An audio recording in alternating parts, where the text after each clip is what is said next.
Hello friends, this is Grief speaking, and this is all 100 ghost stories that will lead to my own death in one video. This is so that you can marathon the series all in one place without having to skip through intros and outros. Plus, I know there's a certain amount of my viewership who actually likes to fall asleep to these kinds of videos, so here you go. This is 100 ghost stories that will lead to my own death explained. We see a kid looking out an open window, seemingly ready to jump.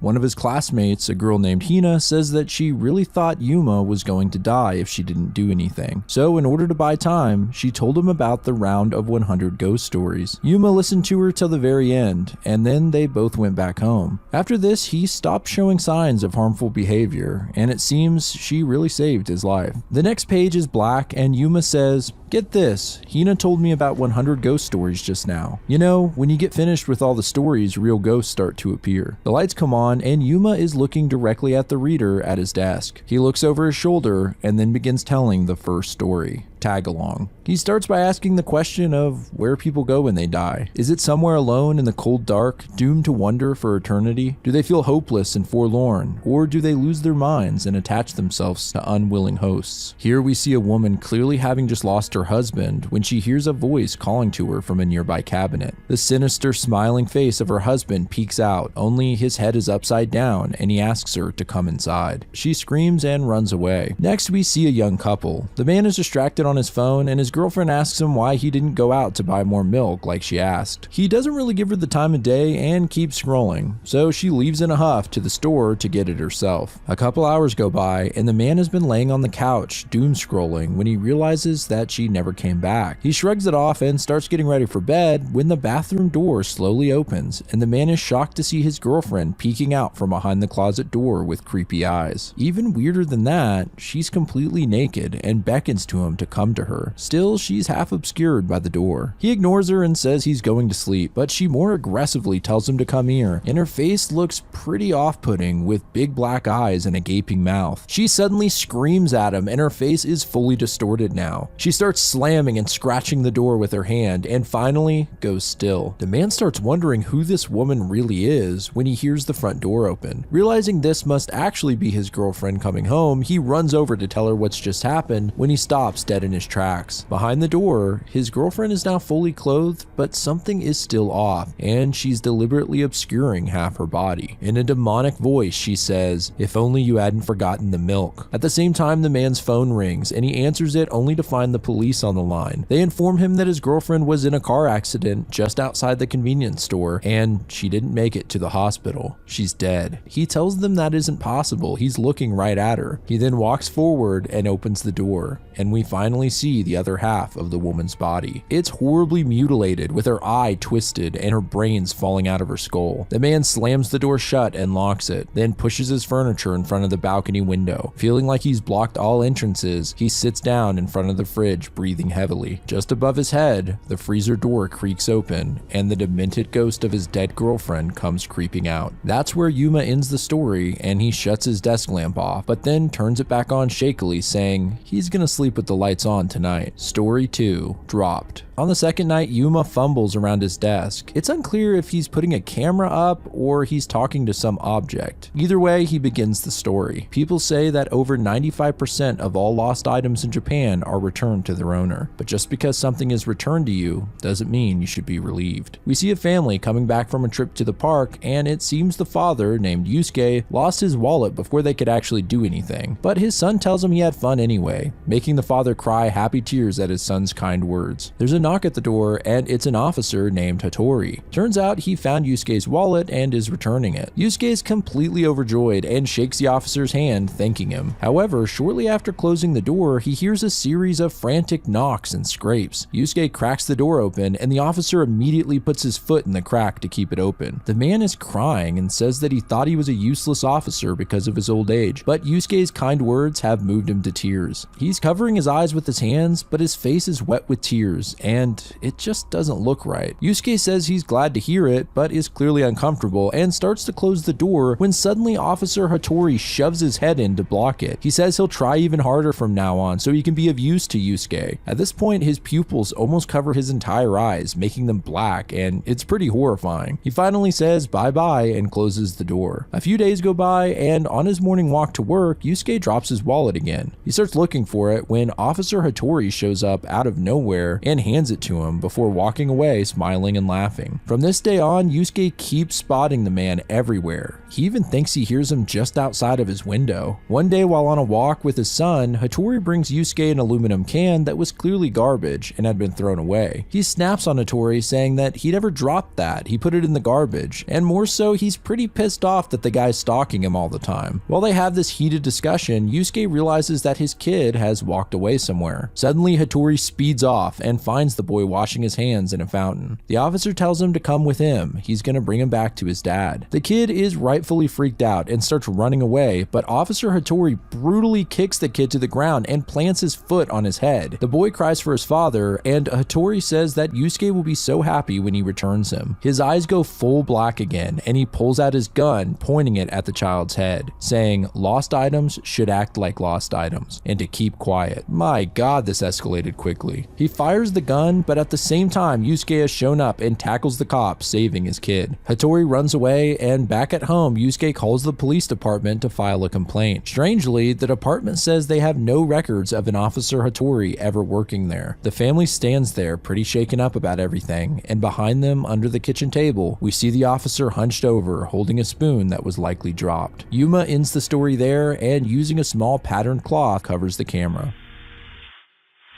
Story 3, Clayman. Once again, Yuma looks over his shoulder like he's trying to be sure he's alone before starting the third story. It starts with a full page of a kind of creepy looking clay figure. A lonely teen named Haruto doesn't have any friends, and so he decided to make one using clay. This was just as a joke, but when he starts to leave his desk, a voice calls out to him. It's the Clayman, and he asks Haruto to spray some water on him before he cracks. Haruto does just that, and soon finds that he has a lovable little clay friend who can talk and move by itself. One day, Haruto comes into his room to find Clayman using his computer. He's a little pissed about it, but Clayman says he did some research and found that he's likely a Tsukumogami, a spirit-inhabited object. Basically, he's a god. When he finds Haruto texting some kids from school, Clayman gets pissed and throws a hunk of clay at the phone, saying he's the only friend he'll ever need. Haruto says it's a little weird to have a clay figure as a friend and that humans should be friends with humans. He puts the little dude back in the clay box, but Clayman begs for him to open it up one more time. Feeling bad, Haruto opens the box to reveal something really disturbing. Clayman has slightly transformed to look a little more human. He laughs and says, "I'm just like a human now." It's unsettling to say the least. Haruto slams the box shut and throws it into a back alley garbage pile. At school the next day, some bullies tell Haruto to go buy them some snacks, suggesting they'll be his friend if he does. While he goes to buy the snacks, the bullies hang out on the roof and a figure comes up behind them. It's not Haruto, but Clayman, and he's human-sized. Thrown off, one of the bullies calls him gross and throws a punch at the creature. His fist sinks into the clay and is engulfed. We then hear loud cracking noises and the kid pulls his arm out of the clay, only to find it completely mangled and twisted, with bones sticking out from his skin. It's really messed up, man. Soon, Haruto arrives at the top of the stairwell with the snacks. There he finds Clayman, back to a smaller size, standing in front of the door to the roof. Even stranger, the door outside is sealed up with clay. Clayman reminds him that he's the only friend he'll ever need. He jumps on Haruto's shoulder and grabs him by the hair, screaming at him, "Isn't that right?" And the terrified Haruto shakily agrees. The only friend he'll ever need is Clayman. As Yuma wraps up the story, his bedroom door starts to open, and in a panic, he covers the camera with a book. We then hear a voice asking if he was talking to someone, and Yuma says he was just reading aloud. The door shuts and the chapter ends there. Well, that interaction was a little weird. Story 4, Package Delivered. Yuma's intro here is a little off. He says this is story number 4 and holds up 4 fingers, and then freezes looking at his hand before his body starts shaking all over. This is because 4 is considered an unlucky number in Japan, associated with death. Anyway, the story follows a young man named Suzuki who's running late for work. This is because he spent too much time on his hair. As he sprints out of his building, he wishes he had hair like his manager, dry and smooth. As he gets to the lobby, he notices one of the mailboxes, which has always been taped shut, has opened up. Even weirder, inside there seems to be human hair. Well, he doesn't have much time to question it and heads to the convenience store to start his shift. Here he sees one of his coworkers who is obsessed with facial piercings. They have some playful banter where the guy offers Suzuki his piercings and he says, "Sure, I'll take them." In an instant, the piercings tear out of the guy's head and vanish, leaving bloody holes all over his face. It's actually pretty shocking because of how sudden it happens. Before they can even process what just happened, the assistant manager comes out from the back room and says that the manager was hospitalized this morning after being attacked by some psycho with hair clippers. That evening, Suzuki returns home and passes by the mailboxes in the lobby. He looks over at the strange open mailbox and sees something disturbing. It's full of facial piercings. The next day, on a shift at the store, Suzuki wonders if those piercings belong to his coworker, and if so, was the hair from his manager. As he thinks about this, the assistant manager comes out and asks what he thinks of her new nails, saying she bets he wishes he had nails like this. Jokingly, Suzuki says, yeah, he wishes he did. As you might expect at this point, the woman's nails tear off her fingers all the way down to the base. It's pretty disgusting. Suzuki returns to his apartment in a sweat and opens the mailbox. Inside, he finds a pile of bloody nails. This confirms his theory that the box is taking the things he says he wants. Feeling sick to his stomach, he feels he needs to seal it up somehow. He heads to the hardware store and grabs some super glue, and while there, runs into another one of his coworkers who he has a big crush on. She happens to be shopping with her husband, who's actually a nice guy, and offers to buy the glue for Suzuki. He asks if there's anything else he wants, and Suzuki can't help but have the thought, I want your wife. As soon as this crosses his mind, the woman seems to vanish. Suzuki freaks out and sprints all the way back to his apartment, afraid of what he's going to find. He slowly opens up the mailbox, and inside is the crying, severed head of his crush. Yuma ends the story there and pulls out what looks like a marker before saying sleep tight. What's the marker for?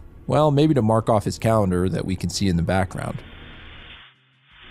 Story 5, Tempting Waters. Yuma starts the story in the dead of night. Three friends swim in a small spring despite the danger signs nearby. One friend named Kenji spots something weird in the water. Some bubbles are rapidly surfacing and there seems to be a face down below. Kenji rushes over to try and help whoever's drowning, but a dark arm shoots out of the water and grabs him, pulling him under. His two friends see what's happened and thankfully pull him onto shore. He asks if they helped the other person too, but they didn't see anyone else. Later at the local ramen shop, they discuss the bizarre situation and one of the cooks overhears. He says there's a nearby beach that is forbidden. Every now and then people are found having drowned. It seems to have all began years ago when a young couple went there to commit double suicide. However, the woman couldn't go through with it despite her lover trying to pull her down with him. Before walking away, the creepy cook tells Kenji to avoid any bodies of water because once it spots you, it won't give up. Kenji's friends assure him there's nothing to the story, but in his friend's cup of tea, he sees a dark figure begin to surface. He freaks out and falls to the floor. One friend helps him up, but when they look over, the other friend who was holding the cup is now gone. In the parking lot, Kenji is spooked and suggests that maybe the water entity he saw grabbed her. His friend tells him to calm down and have a bottle of water. Of course, Kenji sees the dark figure on the surface of the water and smacks it out of his friend's hand. It falls to the ground, creating a puddle, and Kenji gets into his car, shutting the doors. In a splash, his friend is suddenly gone, taken into the freshly formed puddle. Panicking, Kenji drives off and hours pass. He's too afraid to leave the car because at least he knows there's no water inside. Realizing his friends are now dead, he can't help but break into tears and sobs into the steering wheel. He then hears a bubbling noise and looks down at the small puddle of his own tears, where a dark entity starts rising up. In the last panel, we simply see a splash from outside the car. Still in the dark, Yuma quietly ends the story and starts walking to his bed when he runs into his chair, causing a clatter. Shortly after, there's a knock and someone asks if Yuma is still awake. He says he just got up to use the bathroom and the chapter ends.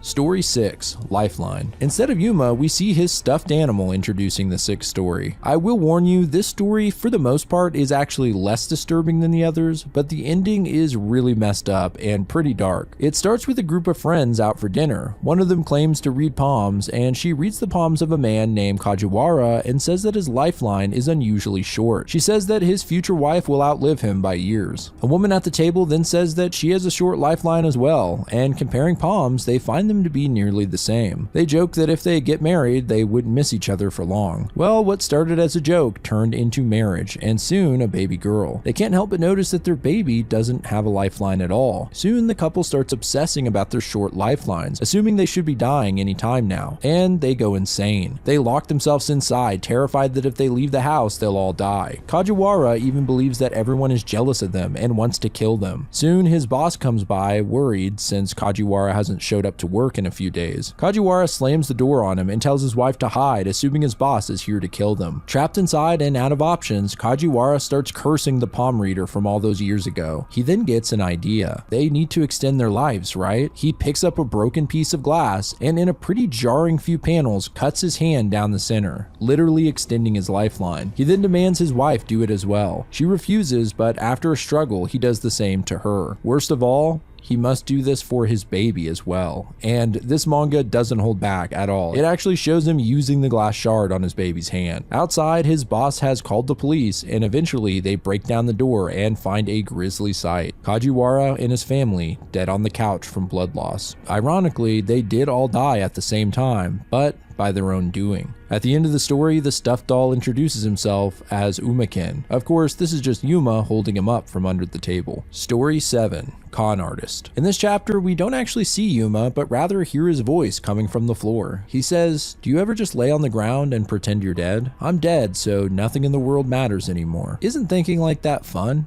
Right. Anyway, let's get to the story. It starts with a series of messages on an answering machine. A young man is calling his mother and says that he's sorry if his voice sounds strange. He has a dry throat. More importantly, he's in big trouble and needs 2 million yen, but promises to pay it back. He'll send a friend over to collect the cash from her soon. Sure enough, we see a man in a suit show up to the house to collect the money. And though we don't see her, we can hear his elderly mother ask if her boy is going to be okay, before handing off an envelope full of cash. The man says her son will be just fine and walks away. Well, turns out that this is a con artist who preys on old people by pretending to be their kids in need of help. As he leaves the house, the neighbor spots him and says he'll have no luck finding anyone in that house. The woman who lived there passed away months ago. The con man finds this confusing as the supposedly dead woman just handed him a stack of cash. He double checks the envelope and finds it to be empty. And when he looks up at the house, it's empty as well. And there's even a for rent sign up. He sits at a park bench utterly baffled when he suddenly gets a call from the old woman he just scammed. He picks it up only to hear the woman mutter the question, "Is my boy gonna be okay?" The man hangs up immediately and heads back to his apartment. When he arrives, he finds a letter in the door, signed by the old woman. He rips it up and heads inside, fully on edge. Then his phone starts ringing. He ignores it, but the person starts leaving messages on the machine. As you may have guessed, it's the old woman asking if her boy is gonna be okay. He rips the phone out of the wall, but next gets someone buzzing his apartment, causing him to destroy the buzzer. Some time passes and the man is afraid to leave. Outside, there's constant knocks on the door and the woman asking if her son will be okay. In order to drown her out, he puts on headphones with loud music, but suddenly he hears her voice in the headphones and screams. Next, we see an older man getting a call from his son. It's the con man. He tells his dad he's sorry and that he got reeled into a scam. His father berates him and says he's not bailing him out on this one. In tears, the man tries to tell his father that he was the scammer, but slowly his voice wavers and the father only hears the voice of an old woman asking if her boy is going to be okay. On the final page, we see the con artist hanging from the ceiling by his phone cord. Yuma ends the story still laying on the floor. He says the other good thing about it is that you can more easily hear the sounds of your house. As if to prove his point, he seems to hear a noise and gets up, quickly pretending to study. He says, "I'll be alright, see you tomorrow." What does he mean, "I'll be alright"? The subtle mystery of what's going on here is getting pretty interesting.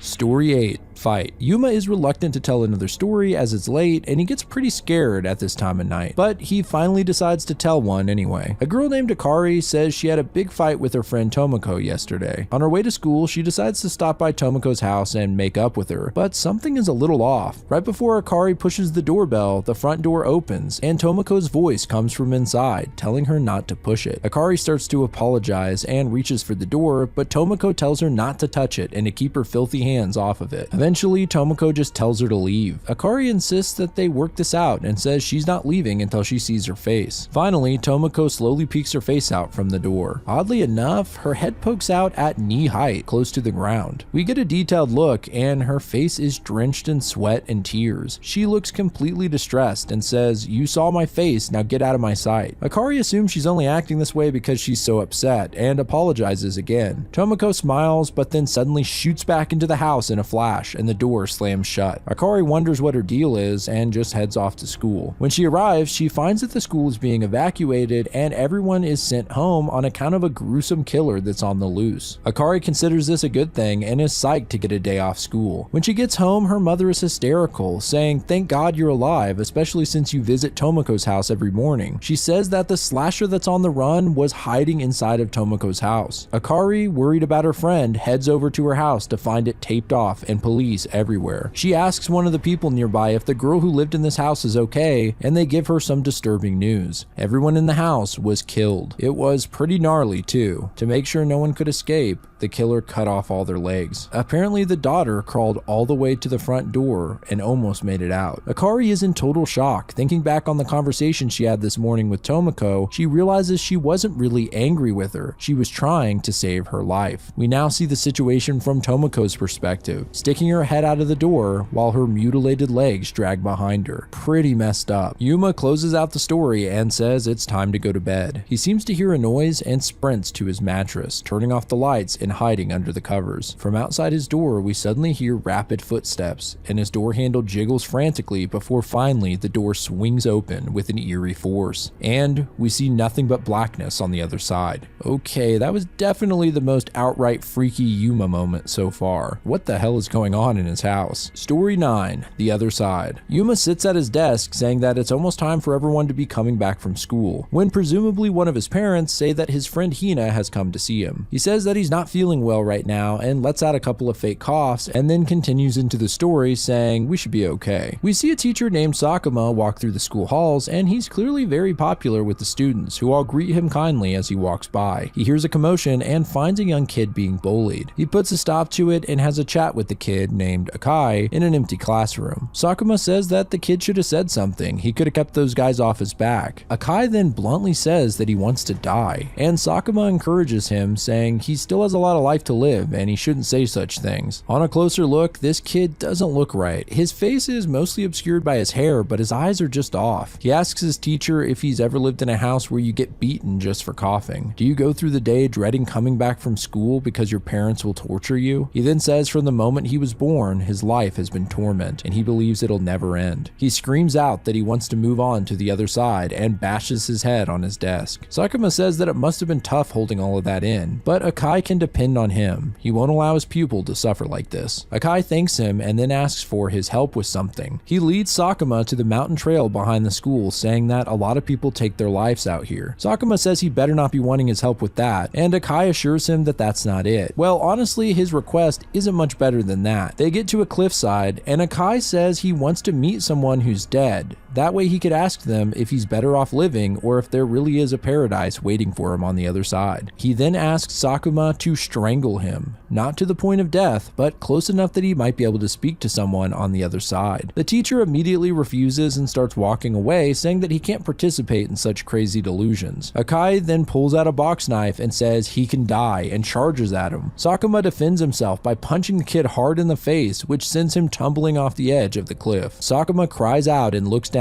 only to see the kid's body smashed into the ground. Strangely, he looks happy. Some time passes and Akai's death was ruled a suicide. The only silver lining is that maybe he can be at peace now. As Sakuma walks into his empty classroom, he hears a rustling and a figure appears outside the window. The ghost of Akai calls out for his sensei when many dark hands start grabbing him and pulling him back. His eyeless face turns to agony as he cries out for Sakuma not to come to this side. It's so much worse. And finally, blood sprays across the window. As Yuma ends the story, Hina suddenly walks into his room, asking him why he missed the parent visit at school today. He's completely thrown off seeing her and just says that he has a cold and doesn't want to spread it. She finally takes the hint and leaves. Story 10, Snails. Yuma crawls out of bed after hearing his alarm and, half awake, walks over to his desk to start the story. A man named Kimura wakes up in bed and looks a little unsettled as he clutches the left side of his head. He goes to see a doctor and tells him that he's been having this throbbing feeling deep inside his ear for the last 3 days. Now it feels like it's spreading through his head. The doctor says he'll take a look and has Kimura lay down. Using a light and some tweezers, the doc looks into Kimura's ears where he finds a slug. Yeah, this one made me squirm. The doctor pulls it out and informs Kimura that there was some kind of bug lodged into his ear, but his problem should be gone now and he should check back in a week. I don't know, man, that doctor was way too calm in my opinion. Well, Kimura gets back to his apartment and suddenly hears a rustling sound deep in his skull. He walks inside and slime starts dripping out of his nose. He sneezes and finds weird lumps and blood in his mucus. Gross. Kimura starts Googling the symptoms and actually finds an article about a recent death where a body was found with snail-like creatures in their head. Kimura immediately calls the doctor's office and says he's become extremely sick and that he found some cases that seem to be just like his online. He tries to pull up the article but sees that it's been deleted, and the nurse warns him about online hoaxes, telling him to just give himself time to heal. At this point, the clumpy discharge is coming out of Kimura's eyes as well, and he sneezes once again. This time, a large chunk of something flies out, and it looks like brain matter. Disturbed and panicking, Kimura climbs out of his apartment while the mucus flows from his face. He sees his neighbor and asks her to call an ambulance, but she just looks scared and goes inside of her apartment. Kimura's head collapses onto the ground, and his face softens as his brains pour out of his mouth. A week passes and Kimura seems to be alive and entering his apartment, but we can't see his face. His neighbor sees him and looks absolutely horrified. Inside, he gets a call from the doctor checking in on him and seeing how he feels. He says he's in tip-top shape, and we finally see his face, where there are dozens of snails poking out of his mouth, eyes, and ears, as if his head is the shell. Back at the doctor's office, we see that he and his nurse look exactly the same, as if they too are being consumed by the snails. Yuma finishes up the story as he gets ready, and someone yells for him to hurry up. He says goodbye and that he has a picnic to go to.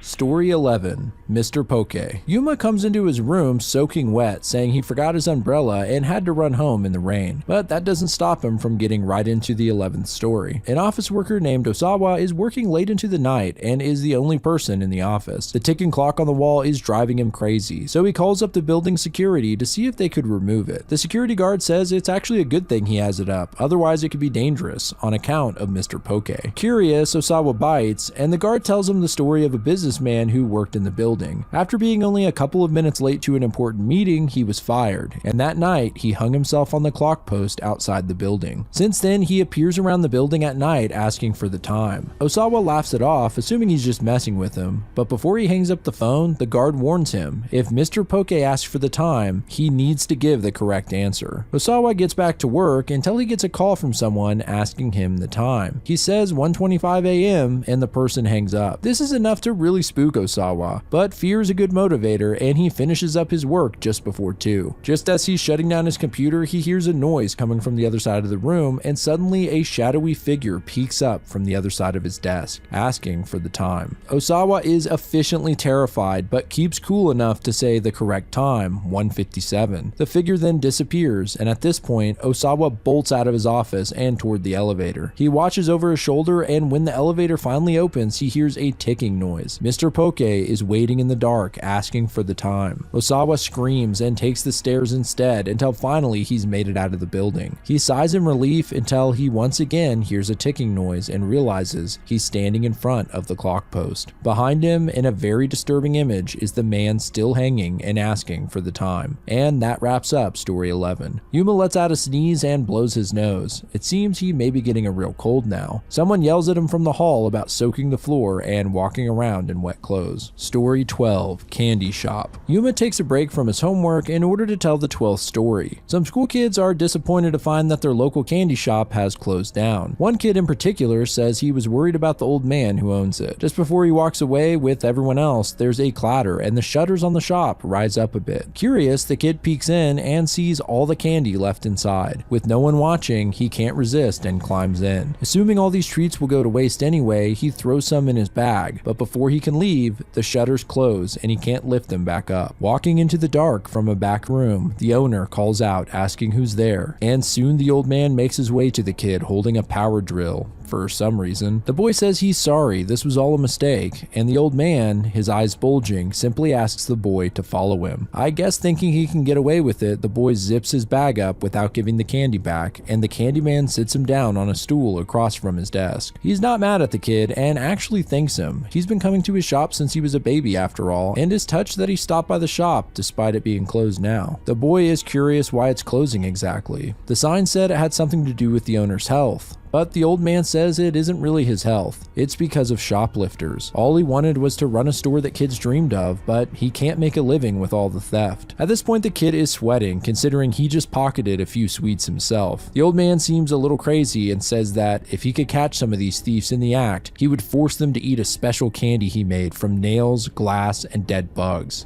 My God. He takes it further by saying he'll make sure they never eat again by drilling holes through their mouths and stomachs, and we can even see 2 dummies that he was practicing on. I guess that explains the drill. His face all distorted, the old man asks if the kid knows who's doing it. Visibly scared now, he says no. Broken down into tears, the old man apologizes for keeping him so long and says that the kid can leave out the side door. Right before he leaves, the kid feels too much guilt and starts crying as he pulls the candy he took from his bag. He tells the man he's sorry and offers it back. Kinda reminds me of the scene at the end of Willy Wonka when Charlie returns the everlasting gobstopper, only this story goes a different direction. The old man thanks him for being honest, but says it's too bad he can't let him get away with it. He locks the door and pulls out his drill, pressing it to the boy's cheek. Outside the shop, we hear blood-curdling screams. Yuma finishes up the story and then gets back to his homework where he gets a perfect score on his practice test. Story 13. Normal household. The next day, Yuma shows how he scored 100% on the real test and is pretty pleased with himself. In the story, a father wakes up in the morning and talks about how he has the perfect life with a beautiful wife and honor student daughter. He grew up with relatives and all he wanted as a kid was to have a normal family. He says good morning to his daughter, but she just ignores him. He then demands his breakfast and his wife scrambles to get it ready. She finally places it down and the father is disgusted to see it's fish, saying he's grown to hate this meal. His daughter continues ignoring him and gets up to go to the bathroom when he fully snaps, raising a hand like he's about to hit her. She's frozen with fear, but her mother tells him to stop. He then demands that she at least apologize and slams his fist on the table. Like a child, he just repeatedly asks her to apologize over and over, and his erratic behavior is really unsettling. Finally, his wife says that something is wrong with him and that they've been meaning to talk about it, but he can't keep hitting them because they don't do exactly as he says. They're not his servants. She then asks for him to leave the house. This sets him off and he screams at them that he bought this house and that they can be the ones to leave. In fact, they shouldn't take anything either as it's all bought with his money. He even goes so far as to call them his playthings. Strangely, the daughter starts laughing and says, "See, Mom, we were right all along." Her mother says, "Yeah, I guess we were, though I feel a little guilty. I'd hoped we could have talked this out before it came to this." Like us, the father is really confused and then he suddenly spits up blood and starts coughing violently on the floor. The wife gladly says she poisoned his food, but he points out that he never ate it. Well, here's where it gets weird.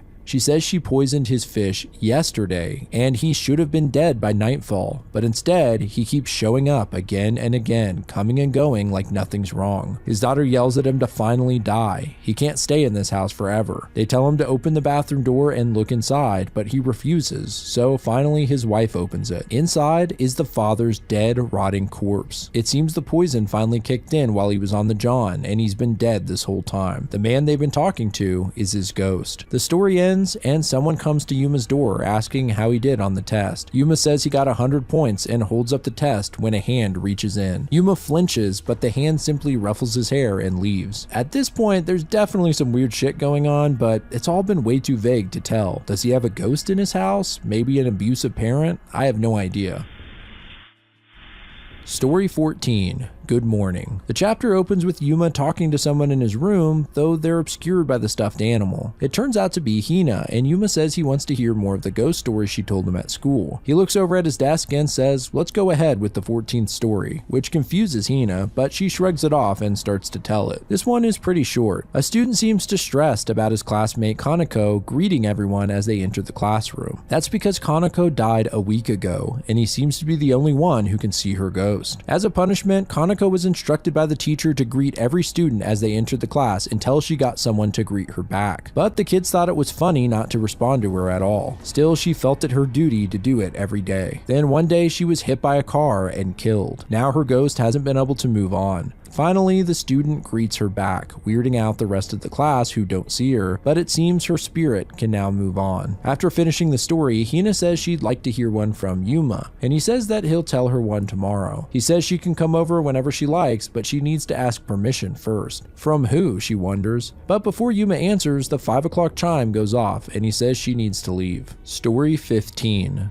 Mirror image. Yuma has built a paper frog and is having fun making it hop. His expression changes suddenly and he says that they don't have time to be messing around. Let's get started on the 15th story. Ryu and his friend are hanging out in the bathroom at school when his friend looks in the mirror and wonders how the mirror versions of them feel. We move however we want and the mirror people have to obey us. Makes you wonder if they're envious of us for being on this side of the mirror. Ryu laughs it off, but later that night, looking at his reflection, he can't help but think about it. He even talks to his reflection for a minute before deciding he's acting silly and leaves the bathroom. However, his reflection seems to have a sinister face. He then walks by the mirror in his bedroom and thinks he sees something odd from the corner of his eye. He turns to look at a stand-up mirror and finds his reflection making a horrifying deformed face at him. In fear, Ryu throws the mirror to the ground, but in the shattered glass, his reflection looks at him with a ghoulish face. He runs downstairs but can't avoid all the reflections around the room that are all looking at him. He tries to calm himself down when he gets a call from his friend. However, as he looks at the surface of his phone, he once again sees that horrid face looking back at him. The next morning, Ryu's father comes out of his room to find him sitting in the hallway corner where there are no reflections. Ryu tries to tell his father what's happened and how his reflection won't stop looking at him. He sounds crazy, of course, and his father suggests maybe the mirror looks like that because of the face you're making. We see Ryu's unhinged face, which is pretty scary, honestly. At that moment, Ryu sees his own reflection in his father's eyes and runs away screaming. He slips on the stairs, however, breaking his ankle and tumbling to the bottom with a sickening snap. His father looks down to see Ryu dead with a pool of blood around his head. In the blood, we can see his reflection smiling. Yuma ends the story and thinks he hears a noise. Then there's a loud thump outside the door and he quickly hides under his covers and turns the lights off. Once again, the door swings open and we see only black. This time, a shadowy figure appears and walks toward his desk. It reaches out. There's a loud noise and the screen goes black. Okay, well that confirms that something strange is definitely going on. It seems like a supernatural entity, but at the same time the lights are off, so maybe it's just Yuma's father covered in shadows. Either way, it gives me the heebie-jeebies. Story 16, Online Dating. Yuma finds his paper frog completely destroyed on his desk and starts to cry as he shovels it into a trash bin. Then he starts the 16th story. A woman's relationship with her boyfriend is on the rocks. He scolds her for being lazy while he heads off for work. She decides to try online dating to snag a new boyfriend before they inevitably break up. She matches with a guy named Shun and they seem to hit it off, constantly texting each other, though he hasn't shown what he looks like. One day Shun thinks it'd be fun to tell each other ghost stories. His story is about an unhappy man who had 3 previous girlfriends that all broke up with him and ghosted him. It wasn't the fact they broke up with him that made the man sad. It was that they all were dating other men behind his back first. Ever since then, whenever the man was longing to meet the women he had dated, he went to the mountains to see them. Shun ends the story by saying he is that man. Pretty creepy, and what's with that ending? Shun reminds her it's just a ghost story, but still the woman is pretty freaked out and stops talking to him. A few days later, while at the grocery store, the woman gets a message from Shun asking why she stopped replying. He then says he's going to meet her face to face, seeing that she's in range. Startled, the woman sees there's a spot on the app that shows your match's range. Well, that's a creepy feature. Anyway, Shun is only 300 meters away. The woman breaks into a cold sweat and drops her groceries running out of the store. All the while, Shun is getting closer and closer, and she's terrified he could be any guy she's passing. Stopping to catch her breath, a large hand grabs her shoulder, and she turns to see a large, sweaty man looking at her. She screams and runs away, but the guy was only trying to give her her handkerchief, which she dropped. Making it back to her apartment, she locks the door, but when she looks at her phone, she sees that Shun is only 10 meters away. Footsteps are are heard just outside and the door is slowly unlocked and opened. But it's just the woman's actual boyfriend, looking puzzled by her stunned appearance. She lets out a sigh of relief and gets another message from Shun. He says, "At least see what I look like and then decide to go out with me," and sends her his social media profile. She opens it and is surprised to see her actual boyfriend Kyosuke's profile. As she stares at her phone confused, we see her boyfriend behind her holding his phone and staring at her. I can't tell if her boyfriend knew it was her the whole time or not. He looked confused in the final panel, but if you look at his bag, he seems to have rope and some other suspicious items. I think when he said he met the girls he dated at the mountain, he meant their buried corpses. The story ends, and with tears in his eyes, Yuma starts putting books back on his shelf that clearly fell, I guess due to the entity in his room last night. And one of his parents tells him to quiet down, it's too early to be loud. Story 17, The Boy Who Was Thrown Away. One of Yuma's parents yells at him through the door, asking if he's gonna lay in bed all day, and says that this child needs to be taught a lesson. He sits at his desk and tells the next story. This one is maybe the strangest so far, and definitely messed up. It begins with a mother throwing her young child in a garbage can, saying, "Bad children like you belong in the trash." She shoves him in deeper and jams the lid down despite the boy screaming that it hurts. His feet and arms are all smashed in as he cries in the dark. She yells at him to shut up and puts a heavy box on top so he can't get out. Once she leaves, he cries out in agony, feeling the trash against his skin and a cockroach crawling on his face. Later, his mother comes back drunk and opens the trash, only to dump her empty beer cans on top of her son. The kid wonders how his own mother could treat him so terribly. It's been so torturous that he can't even cry anymore. Is he just trash to her? As he says this, the boy's face seems to almost change, partly into a plastic bag, like he's actually becoming trash. His finger is broken and feet bent. He describes the awful hell that he's in, how it itches and burns. It's cold and dark, and he's so lonely. The next day, the mom walks out and almost seems surprised when she remembers what she did. It's unclear to me whether she meant to kill him or not, but either way, she's even more surprised to hear him moving around inside. She opens it and looks mortified at what she sees, as the boy's distorted face comes out, smiling, with a flurry of crooked arms and legs reaching for her. We see blood splatter, and it ends there. Yuma closes out the story by asking what you would do in a situation like that. When children are put into positions like that, are they completely powerless? He's interrupted by one of his parents yelling at him again, asking if he's still in his pajamas. They then say if he wants to be lazy, he can stay in here all day, and they slam the door. Okay, well, this confirms that one or both of his parents are abusive, at the very least verbally, but there's been some heavy implications there's physical abuse as well. So maybe there is no ghost. Maybe poor Yuma is just in a real-life nightmare.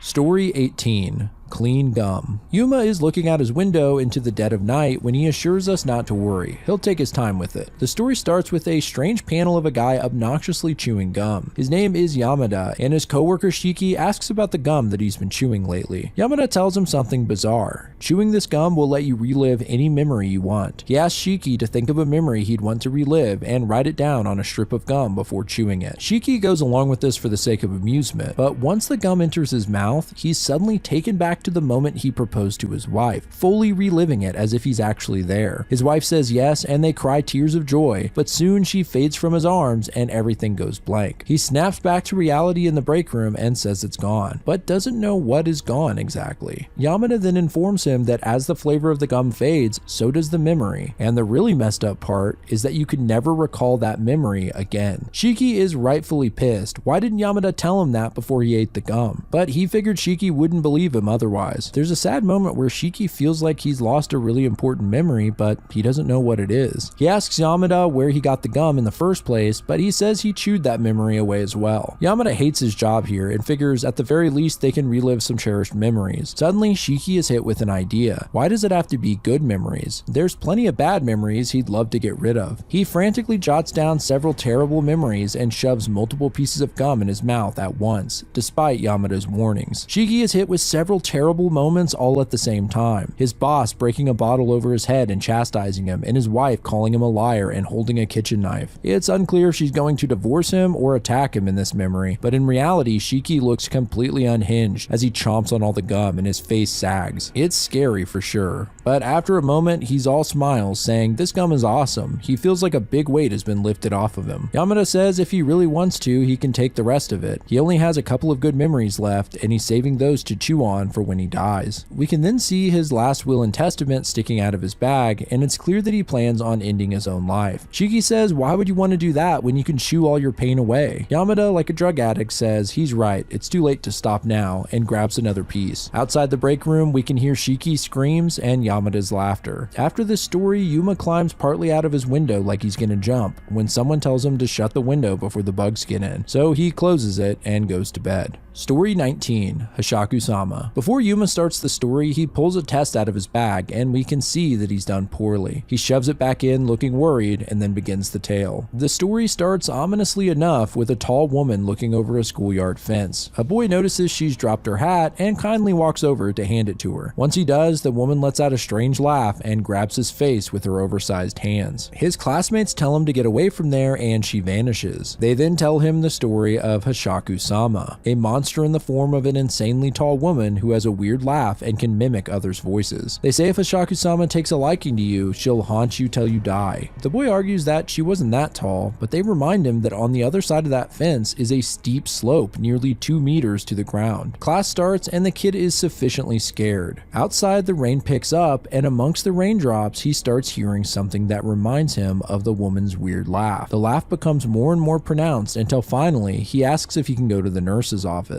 The teacher asks if he needs someone to go with him, but before the boy can say yes, he hears his own voice reply, "No, I'm fine." The teacher shuts the door and the kid makes his way through the eerie dark halls, all the while hearing the laughter and seeing tall shadows outside the window. When he finally makes it to the nurse's office, he asks if he can go home, but soon the voice of another child comes from the hall. The nurse goes to take a look, and the kid sits scared in the hospital bed behind the curtain. The nurse's voice begins speaking to him, calling him a bad boy, and we can see a menacing eye leering way up over the curtain. Suddenly, the real nurse walks in, and there's a struggle we can only see via silhouette through the curtains. An unnaturally tall figure picks the nurse up and seems to snap her in half at the middle. A long, bloody hand reaches over the curtain and into the boy's mouth. In the final panel, Hashaku-sama, with her long fingers in the kid's mouth, says, "Now I know you'll never forget me." What the hell? Yuma closes the story, and we finally see his mother enter the room. She asks how he did on the test, and Yuma pretends he doesn't know what she's talking about, but she ignores him and pulls it out of his bag. The woman tears up the test, and as Yuma apologizes, she smacks him across the face. That's where this chapter ends, and we have a much better understanding as to what's going on now. It seems Yuma's mother is definitely abusive, and this might be what led to Yuma wanting to die in the first place. Story 20, Dangerous Neighbor. As Yuma studies, we can see his mother watching him from the doorway, but when he turns around, she's gone, and he begins the story. A man comes home to his apartment to find a note on his door calling him an asshole and telling him to leave. It seems this isn't the first time, and we can see his neighbor, a young woman, watching from her door. Later, he leaves to take his trash out and finds another note insulting him. He tears it up when the girl next door confronts him, saying these notes are because of her. She asks to come in, where she explains that it's not her leaving the notes, but her stalker. She's gone to the police, but hasn't had any luck. The stalker actually harassed the previous tenant until they left and this guy moved in. He empathizes with her and says that he's sorry she has to deal with all that, offering to walk her home anytime she'd like. She's overwhelmed by his kindness and takes him up on the offer. Of course, the notes keep appearing day after day and are more and more severe. One day after walking the girl home, there's no note on the door. Instead, he finds it on the inside of his apartment. Of course, this sends the man into a panic, and the woman offers to let him stay with her for the night. There's some heavy flirtation, and the next day, it's pretty clear that they had sex. The man leaves her apartment for a minute and walks over to his, where he pulls a note out of his own pocket and tapes it to the door. He calls for his neighbor to see it and then says maybe he should stay with her a little longer. Yep, this guy is the stalker, and this was all a clever ruse to get with her. As Yuma ends the story, his mother comes in pissed off that he's not studying and starts to slap him when suddenly the door to his room slams shut and the screen goes fuzzy. When the picture clears, we see his mother's hand has been stabbed with a pencil, and the chapter ends there. Okay, so it seems there may be something supernatural going on after all. Maybe Yuma has been telling the stories with plans to get help from a ghost to deal with his mother.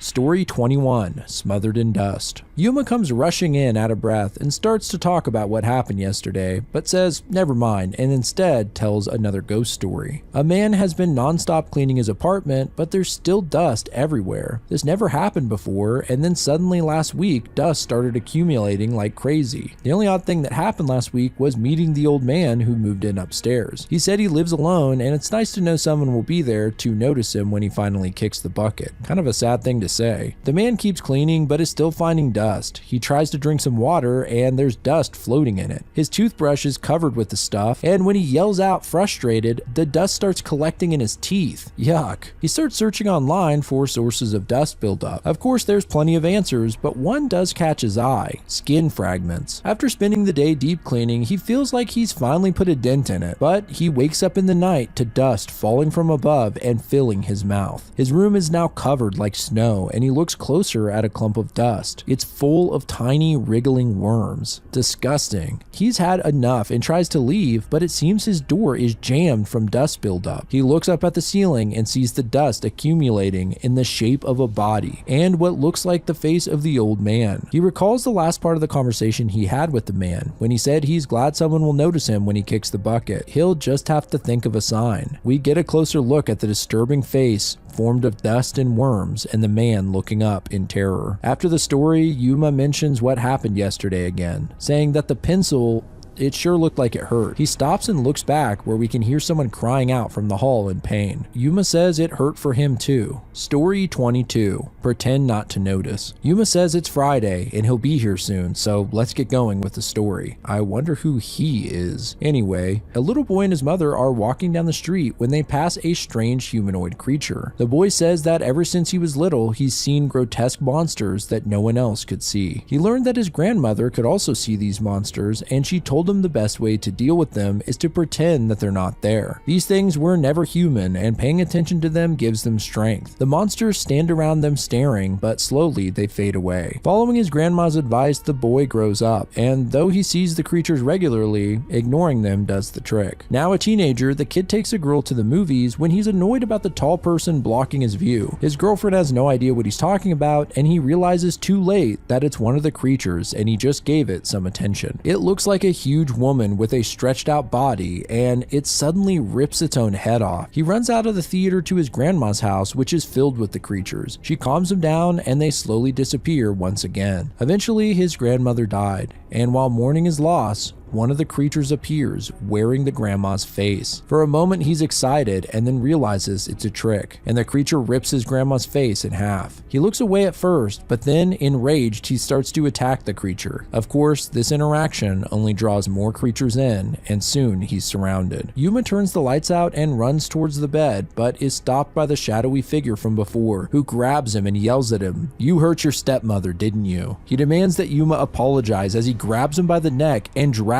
the boy out of the room. Okay, well, this gives us a lot more information. It seems the shadow is not a ghost, but Yuma's father, and the woman is actually his stepmom. It's sad to think that Yuma being so scared in his house isn't because of the supernatural, but rather his terrifying, abusive father. Story 23. Merry-go-round. Yuma sits silently for a moment and we can see bruises all over his arms. Then he starts the next story. A father and his young girl stop by a carousel where she asks for one last ride. He tells her it's okay, and so excited, she runs to climb up on a horse, but slips. Though we don't see what happens, we can hear a terrible bang, and it seems that the fall was fatal. It jumps ahead a little, and we now see the father in mourning and drinking heavily. Finally, he decides to pay his respects to his daughter by leaving flowers at the carousel, which is now out of commission. When he arrives, he notices something strange: one of the horses crumbling. He walks onto the platform when it starts spinning and eerie music plays. For a moment, he thinks he sees his daughter running amongst the horses, and it starts spinning faster. Soon he sees the dark shadow of his daughter riding a horse, and with a demented face, she tells him to get out. He apologizes to her for being careless and letting her die that day, but soon the faces of the horses morph into unsettling unsettling humanoid shapes, and they all shout at him to get out. He then trips on a crack and tumbles off the platform, landing against the railing as the entire thing collapses. A maintenance worker sees him and pulls him out, saying he's lucky he didn't just die. This thing has been on the brink of collapse for a while now. Looking at the wreckage, the father realizes his daughter was just trying to save his life. As Yuma finishes the story, his mother peeks into the room, wondering why he's talking to himself. He walks toward her and apologizes for stabbing her hand, but she just screams at him to stay away. She then seemingly talks to her husband, telling him that something is wrong with the boy, and that she believes something's in there with him. Yuma simply smiles and says goodnight.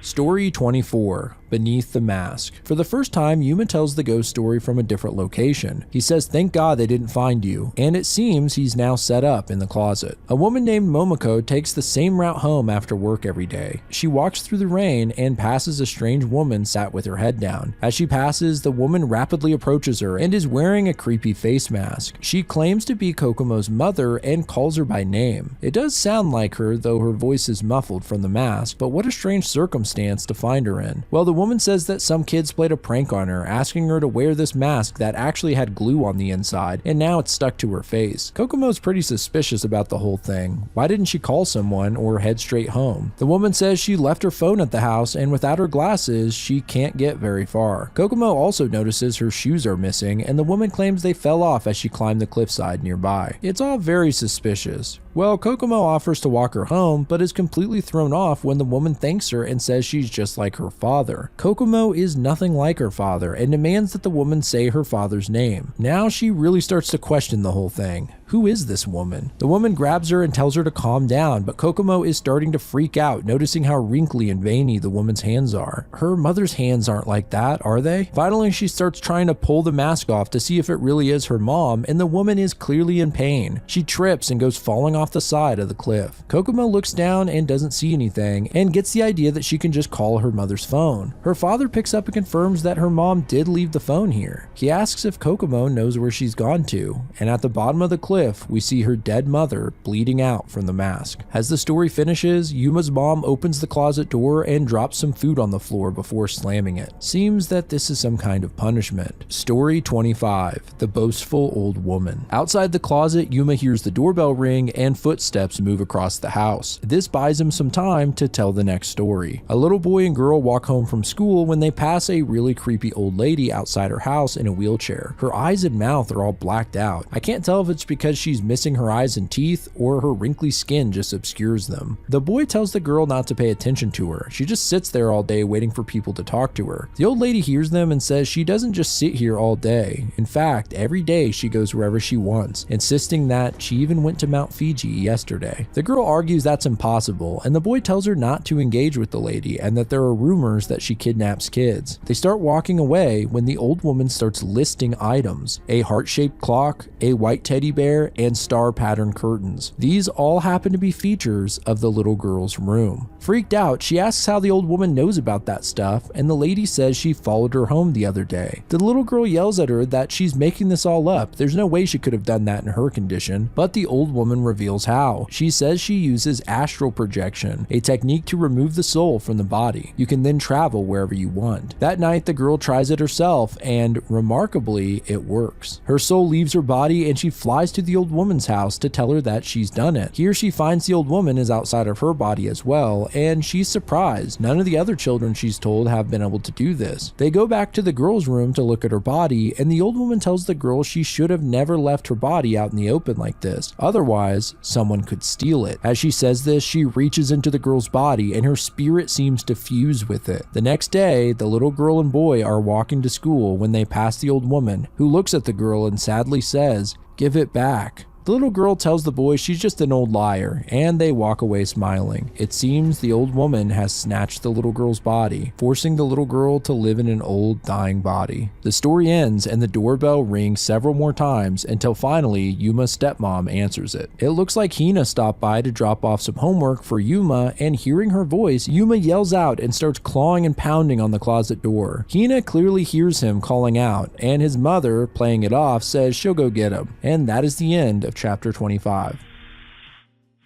Story 26. Scrounging up change. After school, Yuma and Hina come back to Yuma's room and she's surprised that he invited her this time. Usually it's the other way around. He requests another ghost story from her, which leads us to the 26th story. We see a kid scrounging around under a vending machine. A coin is just out of his reach when a stick comes in from the other side and pushes it out. Looks like this was the boy's best friend, and they spend a lot of their time looking under machines like this for loose change. Today they're not getting a very good haul, and the kid with the stick scrapes it around in vain. He manages to pull something out, and the kids are shocked to see a 1,000 yen note, a much bigger prize than what they typically find. This rejuvenates their search, and they desperately look around for anything else they can find. One of the boys says he's been saving up his money for a soccer ball, then he's going to practice hard and become a pro to make real money. The other kid says he already spent all of his half on food. It's pretty sad actually. He says his dad works all day and is never home. There used to be food in the fridge, but it eventually ran out. His friend feels bad and says that they'll search extra hard tomorrow. The next day they get another pretty good haul when the starving boy says that his friend should take all of it. He'll just spend it all immediately. But his friend can get the soccer ball and he'll have that forever. He insists that he buy the ball, and so they make a deal to share it. A week goes by and we see many flowers outside of the starving boy's home. His friend sees him scrounging under the vending machine like usual and is happy to find him, since everyone else has been saying he's dead. The kid just ignores him and then crawls under the machine completely in an unnatural way, repeatedly saying the phrase, "I can't get it." Then he slowly pops out of the other side with a cringe-inducing scraping noise. His friend is pretty shocked at what he saw, but tries to show his friend the new soccer ball that he just bought and even hands it to him. However, it just drops right through the boy's hands. It seems the boy ended up starving to death, and his ghost is stuck scrounging for change endlessly. Pretty sad. After the story, Yuma thanks Hina for coming by yesterday, saying she really saved his skin. There's a loud knock on the door, and Yuma's stepmom has brought them a snack. Story 27. Transfiguration. Yuma walks into his room to find his stepmom spraying some cleaner. She coldly says that she cleaned his room, and we can see her hand is still bandaged from the pencil incident. Once she leaves, Yuma is relieved to see the camera, or whatever he's talking to, is still there and begins the next story. A man named Naoya rolls out of bed and soon tells the woman he was sleeping with to get out since his actual girlfriend is coming over. She's understandably pissed and storms out, slamming the door behind her. Just as she leaves, Naoya sees something strange in the hallway, a very faint, dark shadow. The doorbell rings and his girlfriend Miho comes in, who he greets with a smile as if he wasn't just banging some other chick in here. He asks her if she sees the black cloud in the hallway, and she has no idea what he's talking about. After a short visit, Miho says she can't sleep over because she's got to get up early. Just before she leaves, Naoya sees the cloud again, and now it's a little darker and has taken on the vague shape of a human. He grabs Miho and turns her around to look at it, but once again she doesn't see anything and leaves, walking right past it. Naoya is sufficiently freaked out now and wonders if he's hallucinating. Some time passes and he peeks out into the hall to see the shape has gotten clearer, and now the feet and hands of a person have formed. It seems to be a woman, and her long hair is draped over her face. The figure cranes her neck and looks up at him. Her hair parts, and we see she has no face. Naoya freaks out and shuts himself in his room. He calls up Miho and tells her that he needs to move immediately. Apparently, she was the one who rented the place to him, and he asks if anyone died in here before he moved in. She completely ignores his scared ramblings and bluntly asks him if he's hiding something from her. What has he been doing in the room she's renting him? She says she knew something was up at her visit yesterday and needs time to think about things. Then she hangs up on him. Desperate, Naoya then calls up his side piece and asks if he can crash at her place tonight.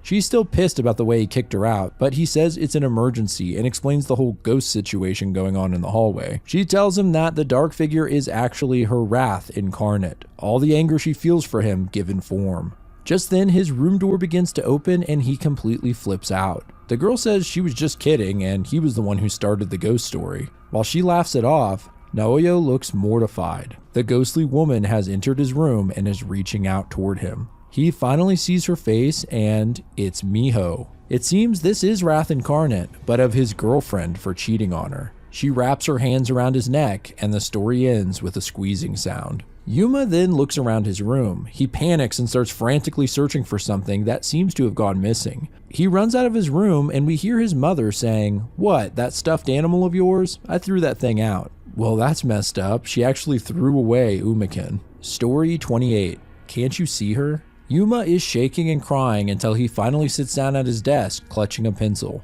He says it doesn't matter what he does, it doesn't change a thing. Then he begins the story. A man named Higashi-sama sits at his wife's side as she passes away in the hospital. He cries out in tears, begging her not to leave him. We jump ahead a bit, and Higashi-sama wakes up from his bed to the doorbell ringing. Oddly, his wife still seems to be alive. From under the covers, she asks him to grab the door. It turns out to be a psychic medium he hired named Hikawa. He sits her down and pours some tea when Hikawa's eyes go wide looking at the teacup. Though we don't see why, and she quickly moves on, asking for more details about his situation. He tells her that his wife, Shizuka, had a chronic illness, and 2 years ago she died in the hospital. He could hardly bear it, living completely alone and looking over at her empty bedside.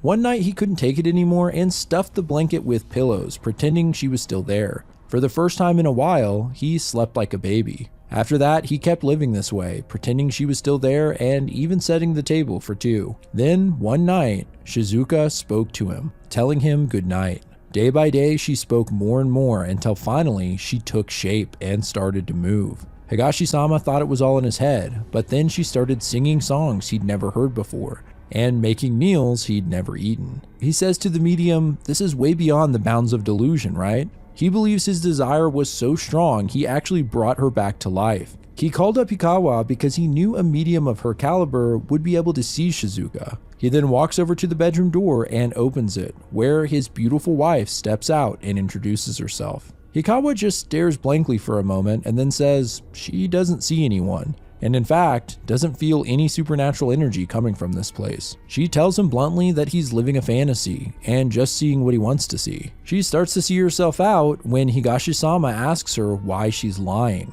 Furthermore, he can prove it. He notes that Hikawa never drank her tea, most likely because of the long dark hair that he put in it. Well, the hair belongs to Shizuka. How could she see the hair and not see the woman it belongs to?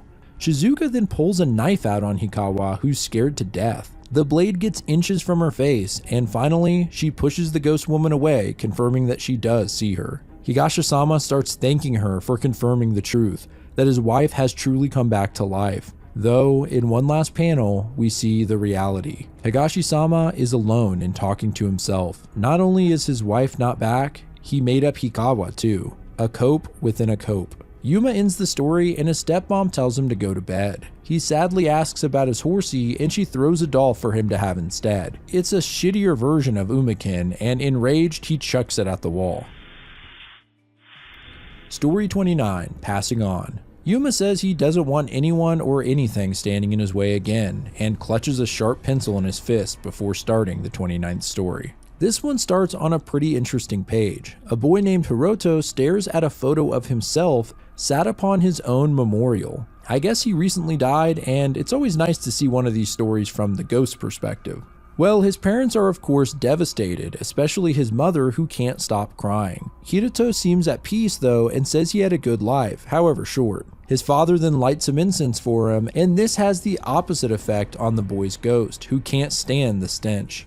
While Hiroto's father tries to get his wife to eat something, the ghost is freaking out about the incense and finally crushes it with his hand to put it out. His parents look over in shock, and his mother claims that his spirit must be angry. She firmly believes that Hiroto is still in this house and worries that he'll be stuck here forever. Finally, they decide to try and use some salt to sanctify the place. They both take a handful to throw around the room, unknowingly speckling their son's ghost in the process. Unfortunately, this also has a negative effect, as Hiroto's skin starts burning from the salt. It's pretty hard to look at. He screams out and grabs his face, bumping into the altar and knocking over some glass. His parents are fully convinced that his spirit is angry and can't find peace, and decide to hire a professional cleanser. Meanwhile, poor Hiroto is curled up on the ground, begging his parents to stop. Soon an exorcist comes to cleanse the place, and the burned Hiroto starts feeling woozy. His parents pray that he rest in peace, but Hiroto begs them to stop the man, and soon he erupts in flames. He asks why they're sending him away. He wants to stay here.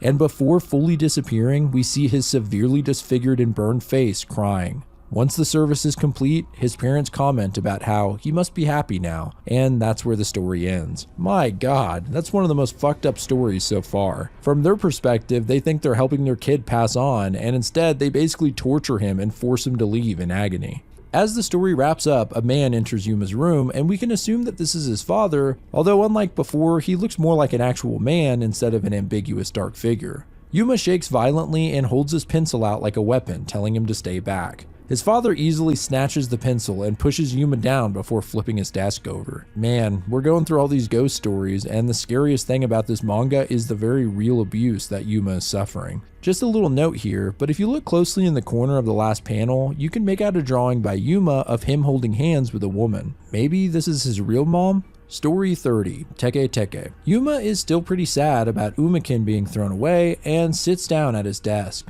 It looks like he has a black eye, or at least a bruised cheek. Anyway, he starts the next story. A teacher is grading some papers when she comes across a weird drawing by one of her students. He wrote, "I saw Teke Teke after class, everybody watch out." Although instead of the typical image of Teke Teke who's missing her legs, this one is missing her arms. The teacher discusses this with one of her colleagues, and they talk about the urban legend. This is actually a classic Japanese story about a girl who was hit by a train, cutting her in half. She then went on to haunt people by the tracks, chasing them to find her missing legs. The name Teke Teke comes from the sound of her palms hitting the pavement as she chases you. Pretty creepy. The teacher calls out the student for getting the story wrong and gets back to grading papers. Eventually, she's the last one left at the school and hears a knocking outside the window.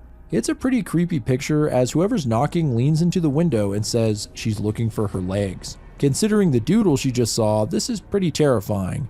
But before the teacher can engage with the woman, the maintenance man comes in and she vanishes. He says he's just making his nightly rounds and sees the Teke Teke drawing on her desk. This takes the old guy back as he remembers that legend being passed around the school years ago. Finally, the teacher starts to head home, but when she walks out into the dark hallway, she hears a pattering sound at one end of the hall. She decides to go the other way, but the sound increases and soon white hands come crawling out of the darkness. She looks back, fully expecting to see Teke Teke crawling toward her, but instead, the woman is actually standing and armless, just like the drawing. She cries out, asking for her legs, and runs at the teacher. We finally get a full look at the woman, and it seems the boy's drawing was completely accurate. This Teke Teke is missing her legs, but her arms have been cut off and attached to where her legs were. It's a horrifying image seeing the woman run on her hands like that. She looks like a creature from Silent Hill. I gotta say, it's a pretty fresh take on an old story. Yuma finishes up the tale and goes to bed.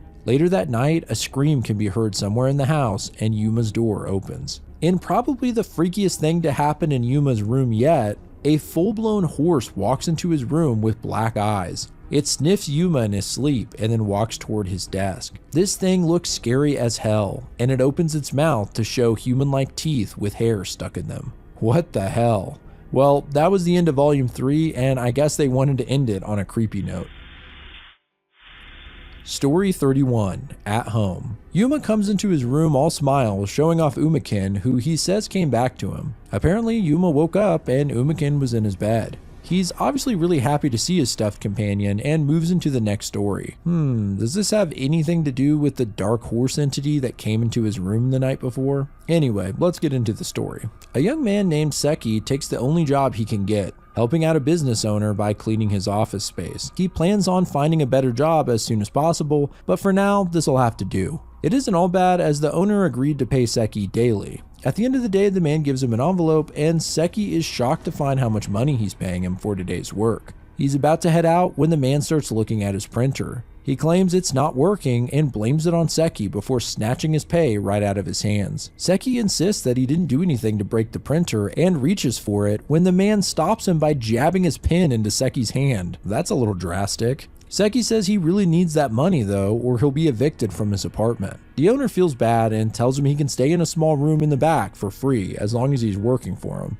He unlocks the door for Seki and then takes his phone, saying he can't have any company secrets leaking. I mean, come on, that's a massive red flag. But Seki doesn't really have any other options, so he goes along with it. Plus, a free room and a paid gig isn't bad. He enters the room and notices something is a little off, like the fact that there are scratches all over the inside of the door. The weeks go on and Seki has barely made enough money for food on account of his boss constantly accusing him of breaking things in the office and docking his pay. Finally, Seki tells the owner he'd like to resign, but the man says he can't let him do that. Once you add up all the broken items, rent, utilities, and food, Seki owes him a lot of money. Man, I hate this guy. That night, the owner locks Seki's room from the outside in case he tries to leave without paying him off. In tears, Seki laments the fact that he left his parents' house on bad terms, and on top of that, he's disappointing his boss. The owner enters the room with Seki's phone and says he just talked to his parents to discuss the debt. He tells Seki that his parents told him that he's not welcome back home.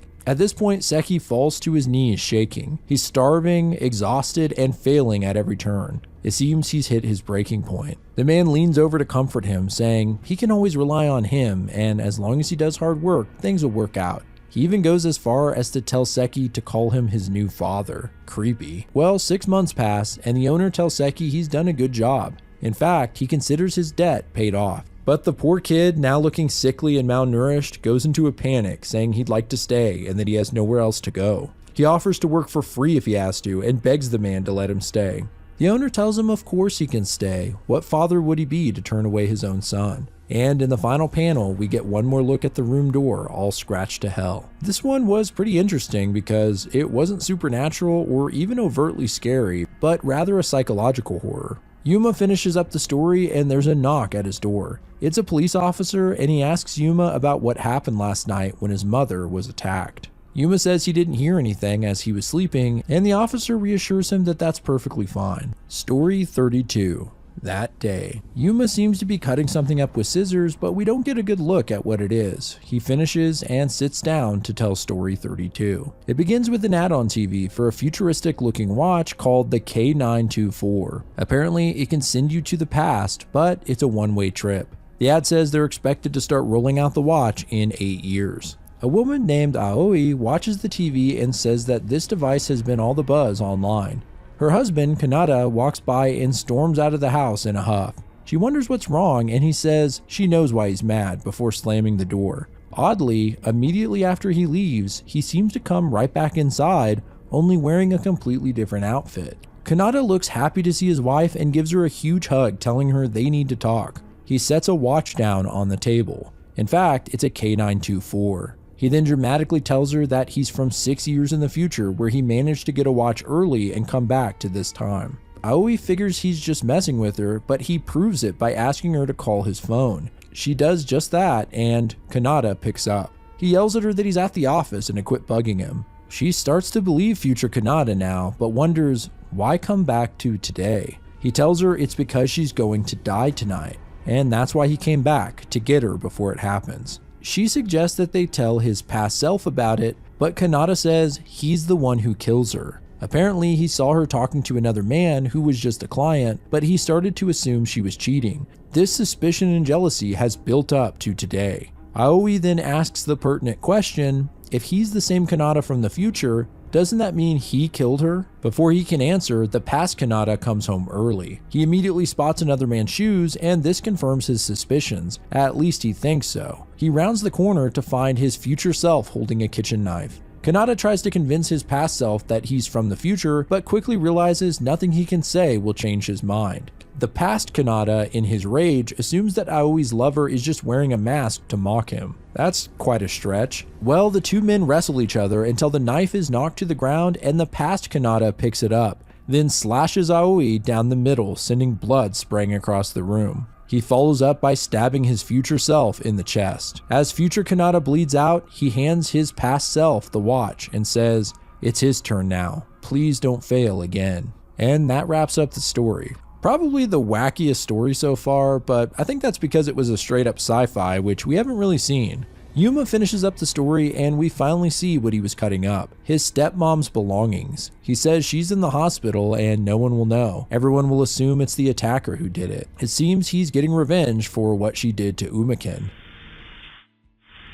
Story 33. Blink of an Eye. Yuma listens in on a conversation between two cops doing an investigation. One officer says that the attacker didn't seem to take anything, and that, if he had to guess, he would say they had a grudge against the woman. Yuma then moves to his desk and says, it looks like they haven't found the attacker yet, not that that matters to him, and he starts the next story. It starts on an ominous page of a man in a hat and raincoat covering his eyes.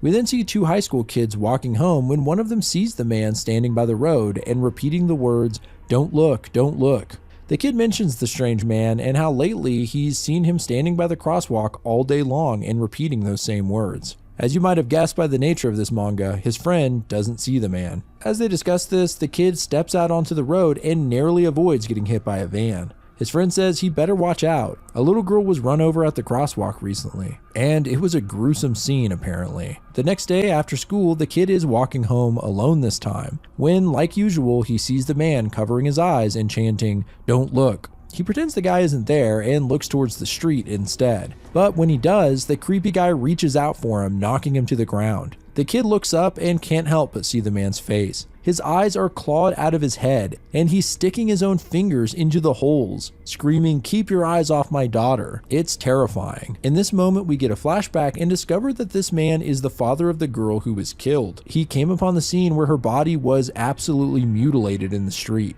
Soon, passerby all gathered around and started taking out their phones. The father crouched over his daughter and yelled out for them to stop looking. In the present, the kid tries again to look away, inadvertently gazing at the crosswalk.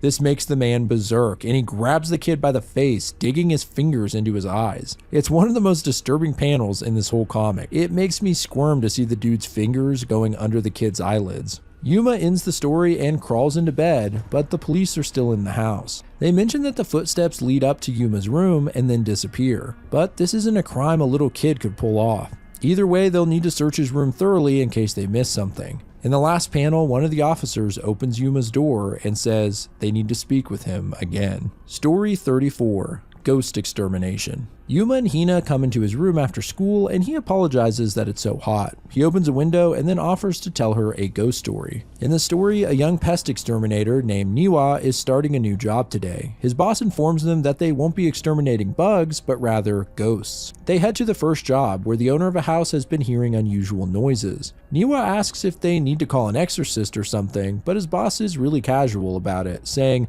"Nah, it's just a routine pest control job." They get to the house and the boss immediately hears noises. Niwa doesn't hear anything, but his boss thinks he'll become more spiritually perceptive over time. He opens the balcony door to an empty rocking chair and says that there's an old man in it. The boss then pulls out a baseball bat and gives the chair a big whack, afterwards asking Niwa for some rope. He ties several rope loops across the floor and says it's time for dissection and cleanup. Niwa's like, "What the hell is going on here?" but goes along with it anyway. His boss gives him a big saw to start supposedly cutting up the ghost, and he just awkwardly chops at the air. He assumes this is just a big scam for gullible customers, and they move on to the next location. On the drive, Niwa says he can't believe people actually buy into this stuff. Plus, if he was really chopping the old man up, wouldn't that be murder? His boss laughs and says it can't be murder if they're already dead. They arrive at the next house, where they learn that the young woman who was living here died in a car accident and seems to have returned as a ghost. Come to think of it, didn't the girl in the very first ghost story of this manga die in an accident and then come back as a ghost?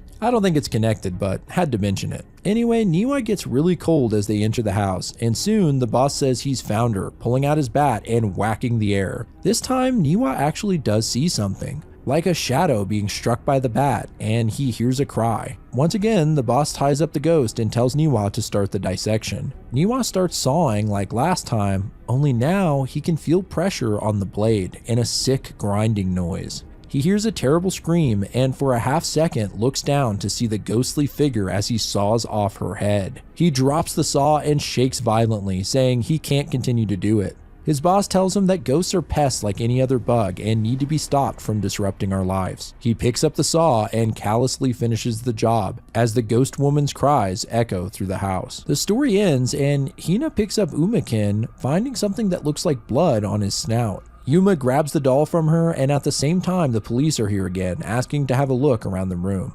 Before Yuma lets them inside, he instructs Hina to climb out the window and run home, and to bring Umakin with her. It seems he doesn't want the cops to find the doll. Story 35. Happy Birthday. While Yuma's at school, we see who I can only assume is his stepmom peering into the room with a neck brace on. She says, "Umakin's in this room, and I'll drive him out." At least in the official English translation. In the fan translation online, she seems to be speaking jumbled nonsense, which is way creepier in my opinion.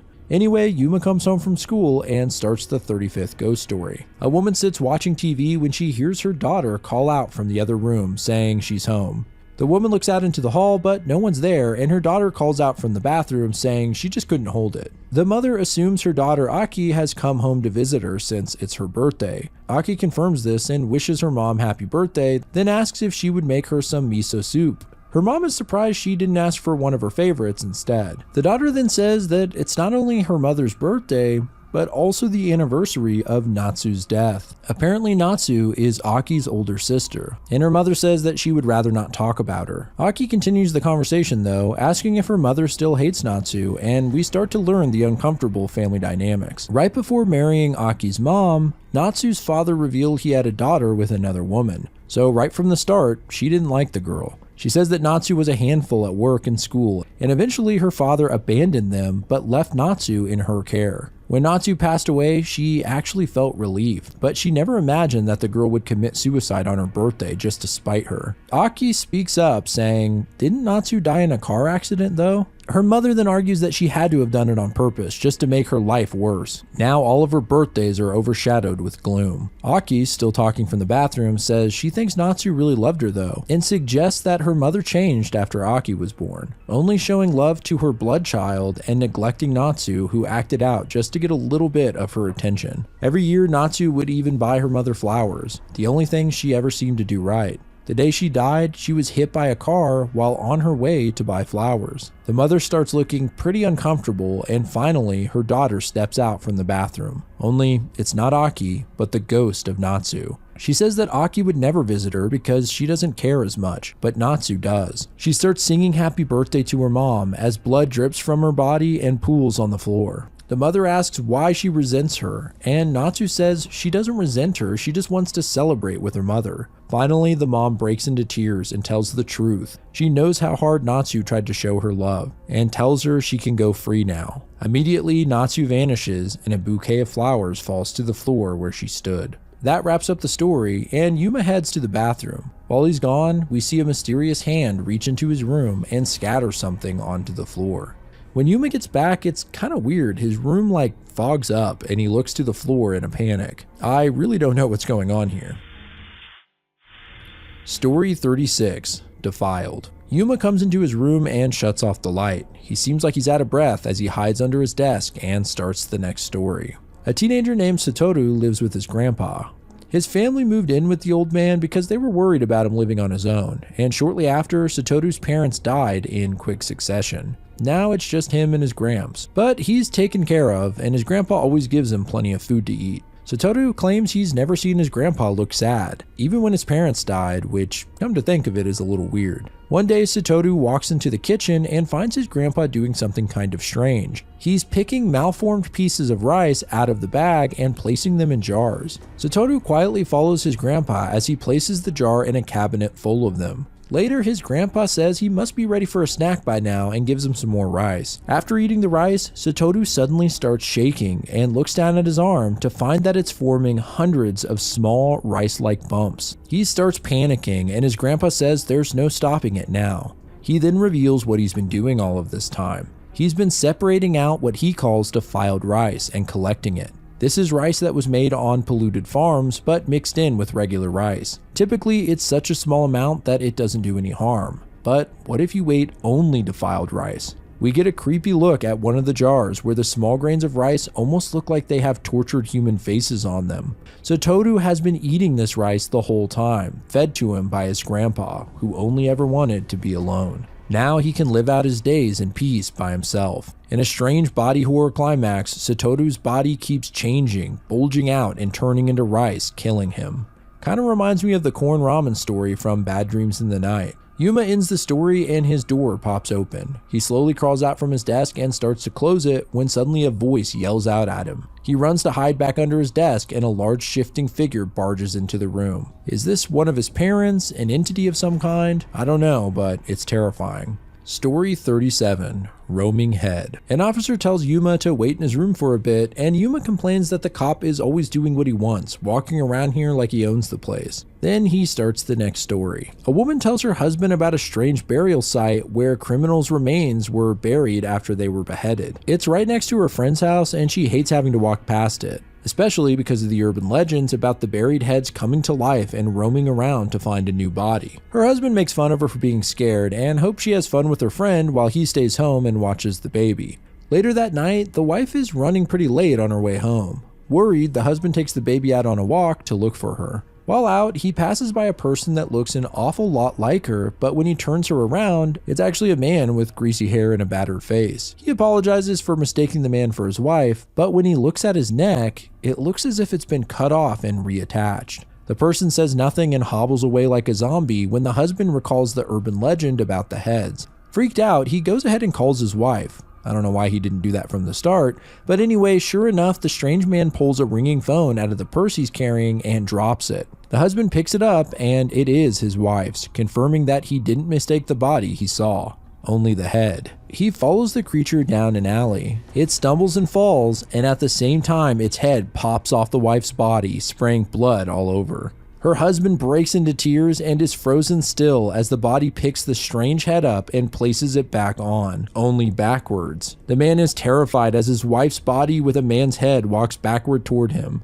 Finally, he picks up a nearby glass bottle and smashes it on the head, knocking it off his wife's body once again. The head rolls off into the street, and the man looks down at the gruesome, twitching body of his wife, still gushing blood. As he stands crying over her body, he hears a noise coming from the baby stroller. Yep, don't forget he brought the baby with him. He sees the baby twitching in his carriage, obscured by the sun visor. He finally pulls it up to see a horrifying sight. The roaming head has now latched on to his child. Pretty fucked up, man. As Yuma finishes the story, the officer comes into his room to look around and peeks out Yuma's open window where he finds footprints. He climbs partway out and Yuma takes the opportunity to place his hands on the cop and push him. We hear him scream and a loud thud as he hits the ground. Story 38. Leaving the mountain. Yuma has Hina over again, and she asks if it's true that an officer fell from his window and got hurt. He just shrugs it off and asks her to tell another scary story. A teenager and his younger brother are hiking up the side of a mountain. The older brother is having trouble scaling a wall, and his brother tries to help him up, but instead is pulled off himself, tumbling down to the ground where his body is mangled and broken. The older brother rushes over to him crying when the kid just sits up perfectly fine. Still, the teen hugs him hard and tells him not to leave him again. Okay, that was weird. They continue their hike and the kid asks his brother why he's up here anyway, as he usually comes when something's on his mind. The teen regretfully informs him that he's going to be moving away soon, going to the city with his father. The kid just wishes him good luck as if it's no big deal. They eventually get back to the edge of the woods and a paved road, but the boy refuses to step foot on the pavement. The older brother tries to help him and the boy freaks out, saying not to pull him in. His brother pulls him anyway and the boy's hand rips off and crumbles to pieces. With black eyes and his arm missing, the kid tells his brother that he can't leave the mountain. It turns out that the boy is actually a ghost tied to the place of his death, where he actually did fall and die while hiking. His older brother walks away, realizing he'll never be able to see him again, and the boy tells him to take care. This one's not really scary, just sad. But it is a ghost story. Hina finishes the story and asks Yuma a few questions, like why was there blood on Umakin and why he's looked so down lately. She says he can't keep ignoring her about it and that she's involved at this point. The cops have even come to her house and asked her questions. She wants to help him and finally admits that she likes him. Story 39. The Dark Village. After school, Yuma tells Hina how happy he was about what she said yesterday. He tells her goodbye and starts the next story. A man traveling on foot stops by a rural village hoping to find a place to stay. A woman finally answers the door and tells him she can't let him stay outside alone and ushers him inside quickly. She says that most people in this village leave when summer rolls around, except for the elderly with no one to take them in. She warns him that this village is dead center in the path of the Scourers, whatever that means. She asks about the strange frog necklace he's wearing, calling it foolish, and he says his girlfriend gave it to him before his travels. She tells him he can stay in one of her rooms and warns him not to leave after sunset, saying the Scourers flock through here and he can't survive with them outside. He finally asks what a Scourer is and the woman snaps on him, saying that they are what they are, but warns him he must never turn any lights on because they'll find him if he does. She tells him he ought to get rid of the frog necklace or he'll be a goner for sure. He's a little spooked, but figures the old woman is just a little batty. He decides to stay the night, and as the sun goes down, he finds the whole village has turned all their lights out. He wakes up in the middle of the night to loud rattling noises by his window. Then he looks up to see a giant eye gazing in at him. He freaks out until he gets a better look and realizes that it's only the pattern on the wing of a giant moth. It's the size of a cat, and there's dozens of them outside of his window trying to get in. He doesn't understand why, as he turned off his phone and any other source of light in the room. That is, until he remembers his necklace. His girlfriend put a solar-powered light in it, and it begins to glow as the moths get more aggressive, cracking the window. The man realizes what this means and looks at it with dread as the windows burst open and the moths eat him alive, leaving only a blood-soaked room. The story ends and Yuma's stepmother walks in, asking why he's having so much fun while she can't even move her neck. She then accuses him of doing it to her, as well as hurting the cop. She starts unraveling the bandage on her hand, and the pencil wound hasn't healed up. In fact, it looks pretty gross. She holds it up in front of Yuma's face and demands that he look at the festering hole. Damn.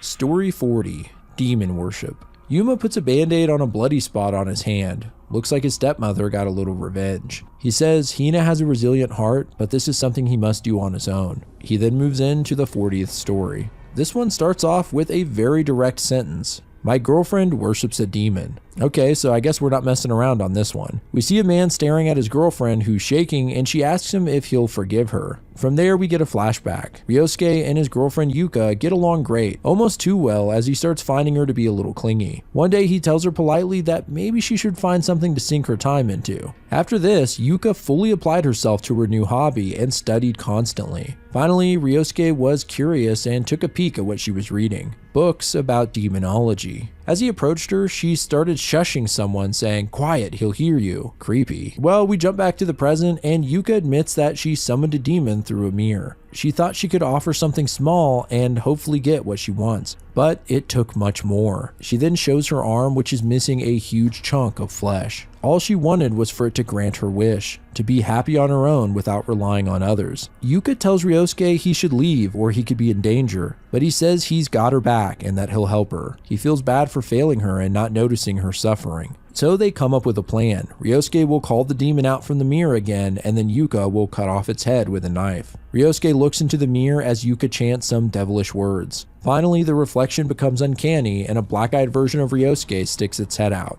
Ryosuke shouts for Yuka to hurry up and cut its neck, but she's got other plans. She laughs like a creep and reveals that she's only doing this because she loves him. In one last terrifying panel, Yuka says they can be happy together. As the demon expands out from the mirror, its face distorted and mouth full of several rows of teeth. Yuma ends the story and says his hand hurts and he's tired. He crawls into bed, and later in the night we see Hina crawl inside holding Umiken. She stands over Yuma and then turns her head smiling. Her eyes completely blacked out. Story 41. Schrodinger. Yuma is cleaning his floor, saying it was all dirty for some reason and that it was probably that person again. Before he explains more, he starts the 41st story.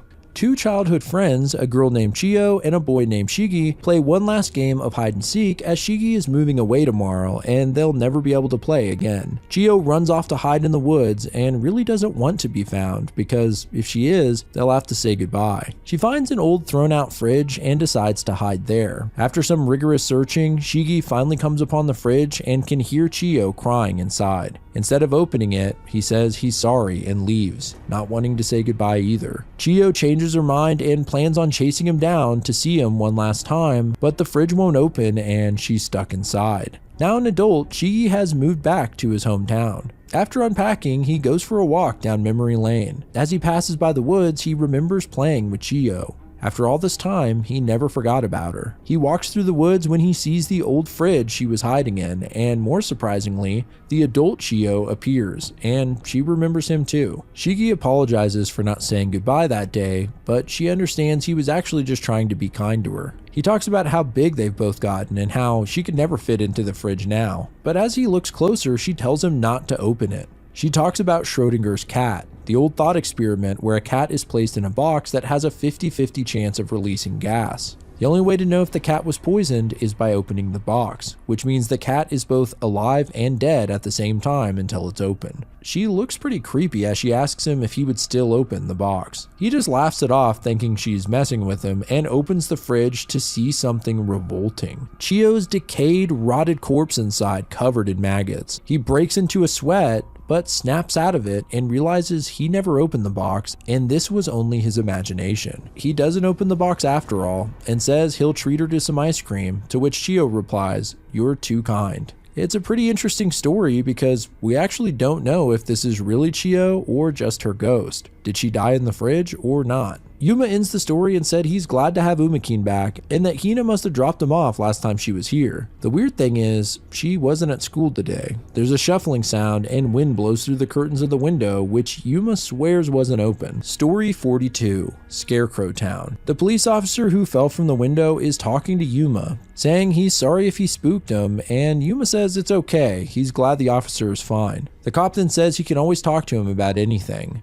He leaves and Yuma starts the next story. It begins with a full-page panel of a creepy-ass scarecrow with a weirdly human-looking face. A boy says that these scarecrows are all over his town and it's even become known for it. The weird thing is, no one knows where they all came from. As the boy walks by a field, one of the scarecrows starts moving. But it's only a man carrying it and asking the boy if he could help. Apparently the guy is a groundskeeper and has been going around cleaning up the extra scarecrows. They carry it to a shack where several other scarecrows are stored and the man declares he'll get to the bottom of where they're all coming from. He thanks the kid for his help and sends him home. The boy walks into his house to find his father's favorite vase shattered on the floor. Apparently his dad went out and got it appraised, only to find it was worthless. This pissed him off, so he threw it on the ground. He wishes he never got it appraised in the first place and that some things are better left unknown. Walking home from school the next day, the kid passes near the shack with the scarecrows and finds one standing right in his path. He just passes by it, but when he turns to look at its face, it looks just like the man he helped yesterday. The realistic face on it is really creepy. Curious if the man made it himself, he looks into the shack where he finds a stack of books and notes. It seems that the guy really was researching it. One book is a collection of missing persons reports, and the kid recognizes two of the faces on the page, but doesn't remember where from. He suddenly realizes, and behind him we see two of the stored scarecrows are the spitting image of the missing people. He looks at some of the notes and we only see a snippet from the groundskeeper that says, "I found out something I shouldn't have." As the boy reads on, his feet suddenly start twisting around violently, followed by the rest of his body. He cries out in agony as he transforms into a scarecrow and falls to the ground. I guess some things are better left unknown. After the story, the officer walks into Yuma's room again and sits on his bed, asking him if anything is bothering him.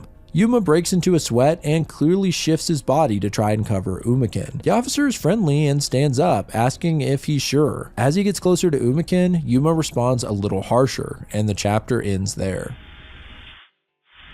Story 43, The Backseat. Hina's back visiting Yuma after school, and it seems she's feeling better. Yuma asks about her leg, implying it's hurt, and Hina says she doesn't know how it got like that. We don't actually see it, but maybe it's badly bruised or something. Yuma then asks her if she'd tell him another story, and we're into number 43. We see a boy sitting at the back of a bus staring intently out the window. A girl gets on and says that she takes this bus every day and that the boy in the back died in a traffic accident last month. She's the only one who sees him, and she can't help but wonder what he's staring at. When he was alive, he would look at his phone or sleep. So what's he staring at now? There's not even anything interesting to look at outside. Why not look toward the front of the bus? She soon learns that the boy was killed when the bus driver fell asleep at the wheel.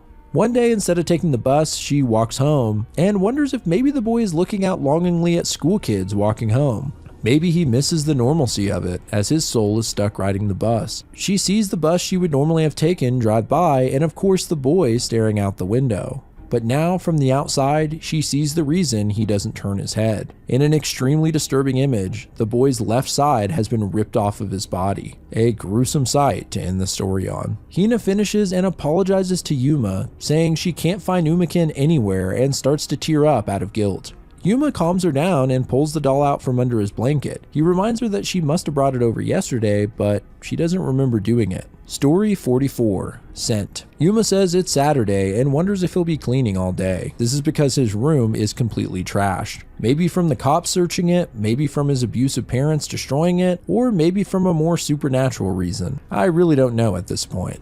Anyway, he gets into the 44th story. A man named Futa is in a hospital bed clearly suffering a terminal illness. His girlfriend cuddles him and notes how sweet he smells, like a fragrant tea olive. Futa says he does that on purpose because he doesn't want to smell like a sick person around her. On a stranger note, he says that after he dies, he'll always stay by her side and protect her. So if she picked up the scent, she should be careful. This ends up being the last conversation they ever have, and the girl is distraught over his death. While walking down the street crying, she smells that fragrant scent that Futa was wearing. This stops her in her tracks, and right in front of her, a man on a balcony accidentally drops a pot which would have killed her. Later, she smells the scent again and narrowly avoids being hit by a speeding motorcycle. This continues to happen. Every time she smells Futa's fragrance, she barely avoids being killed. Now she realizes that Futa stood by his word and is still looking after her, using the smell to warn her of danger. It's a beautiful thing, but it's also heartbreaking, as she must stay away from the scent when she really wants to be close to him. One night, her storage closet opens up and the scent comes pouring out. The smell excites her and she runs into the closet thinking maybe he's there. Inside, some boxes containing knives fall from a top shelf and one slices her forehead open. As she bleeds, she feels dumb for almost getting herself killed so many times. But thank God that Futa's scent has kept her from dying. She then gets a thought.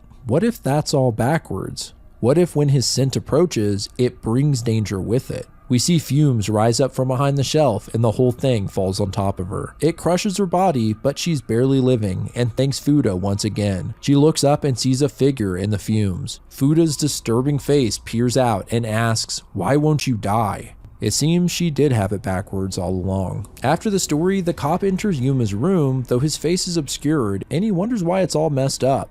Was it Yuma or someone else? He then tells Yuma that they can talk it out and he can help him get moved out of here. But Yuma slaps his hand away and the cop seems surprised by the force of it. Story 45. Kuchisake Onna. Yuma's stepmother enters his room and tells him that the cop is asking too many questions and that he better not tell him anything. She then says she's going out for a bit and to keep it down. Yuma walks over to his desk and begins the 45th story. This is another take on a classic Japanese urban legend, Kuchisake Onna, or the slit-mouthed woman. The old story tells of a slit-mouthed woman who wears a mask to hide her face. She's said to have long black hair and is beautiful other than the long scars on either side of her mouth. She asks her victims if she's beautiful. If they reply no, she'll kill them. And if they reply yes, she'll cut their mouths the same as hers. Anyway, that sets you up for this story. A businessman is walking to work when suddenly a woman with long dark hair wearing a mask starts following closely behind him. He panics thinking it's Kuchisake Onna and starts running until he enters a crowded walkway where everyone is wearing a mask but him. This story must take place during the COVID outbreak or just a heavy flu season. He tells his coworker what happened and he makes fun of the guy. Of course she was wearing a mask, so was everyone. What reason does he have to get so spooked? When he leaves work, the man looks around and doesn't see the woman anywhere. Relieved, he starts walking home, but sure enough, he hears footsteps rapidly approaching from behind and turns to see the same woman as before. He immediately starts running and trips, falling to the ground. When the woman asks him what's the matter, he gets a better look and she's actually really pretty. She asks him if something is wrong with her and he says of course not.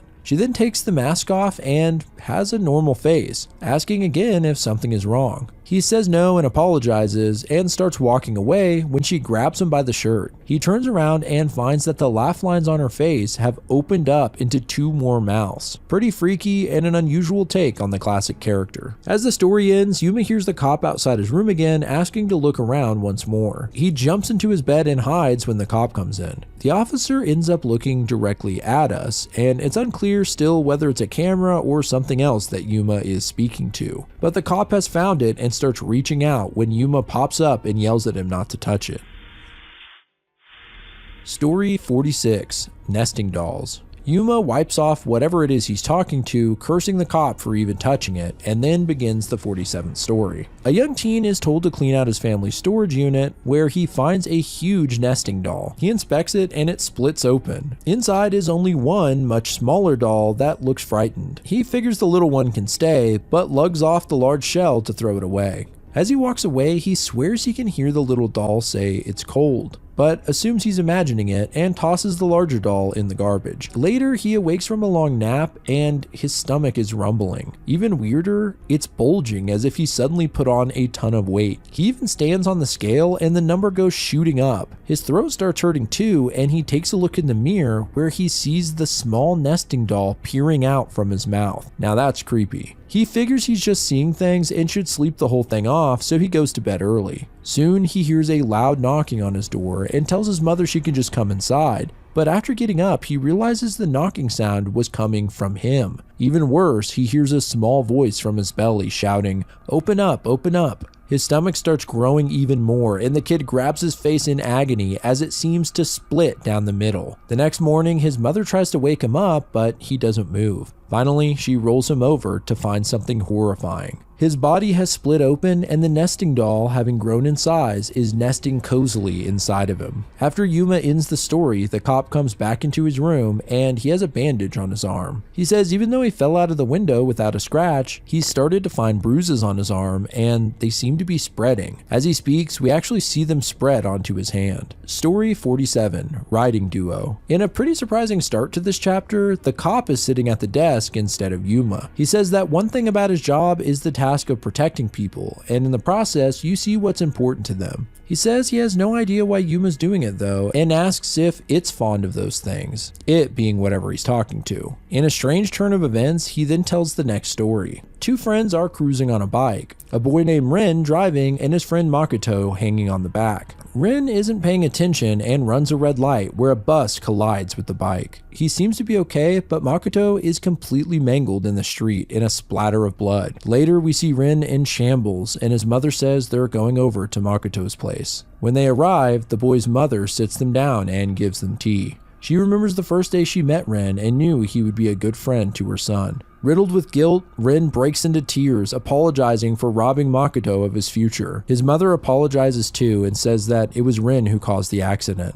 Makoto's mother says not to apologize and that they're feeling the same pain she is. More so, she offers them to come over anytime they please. She walks over to Makoto's room saying that some of Rin's things are still inside, but Rin says to consider them gifts. They then enter the room, and surprisingly, we see Makoto is actually alive, though he's covered in casts and bandages as well as a breathing tube. Rin falls to his knees and begs for forgiveness, but then Makoto, barely able to speak, says he's sorry. Rin wonders why he would apologize, and we finally see the truth. Makoto is speaking to a memorial photo of Rin that his mother is holding. It was Rin who died in the accident, and we were only seeing his ghost. It's a great Sixth Sense style story where you can reread it and notice that no one actually addresses Rin directly. Pretty cool and sad. Yuma walks into the room and the cop asks how he liked his story. He doesn't reply, and the cop gets fed up, saying he's putting his body on the line for him, and if he doesn't want to talk when he comes tomorrow, he'll be moving on. Story 48,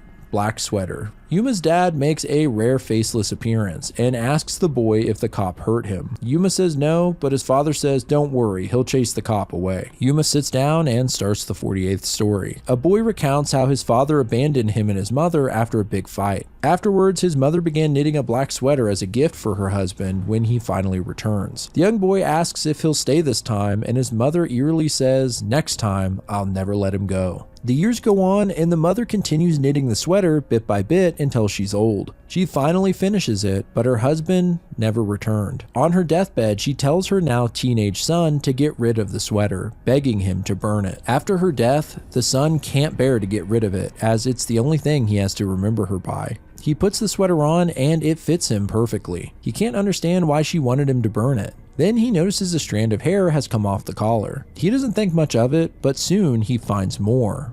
And more. It seems his mother made the sweater from her own hair, and the kid freaks out trying to pull it off. However, it's stuck on him, and more hair begins accumulating, sticking into his skin. It completely engulfs him, and we see the vengeful manifestation of his mother wriggling in the strands. It looks like she meant it when she said she would never let him go. Unfortunately, she got the wrong guy. Yuma's father comes back into his room and tells him that the cop is persistent. He tells Yuma that to keep him safe, he won't allow him to go outside anytime soon, and that he won't be going back to school for a while.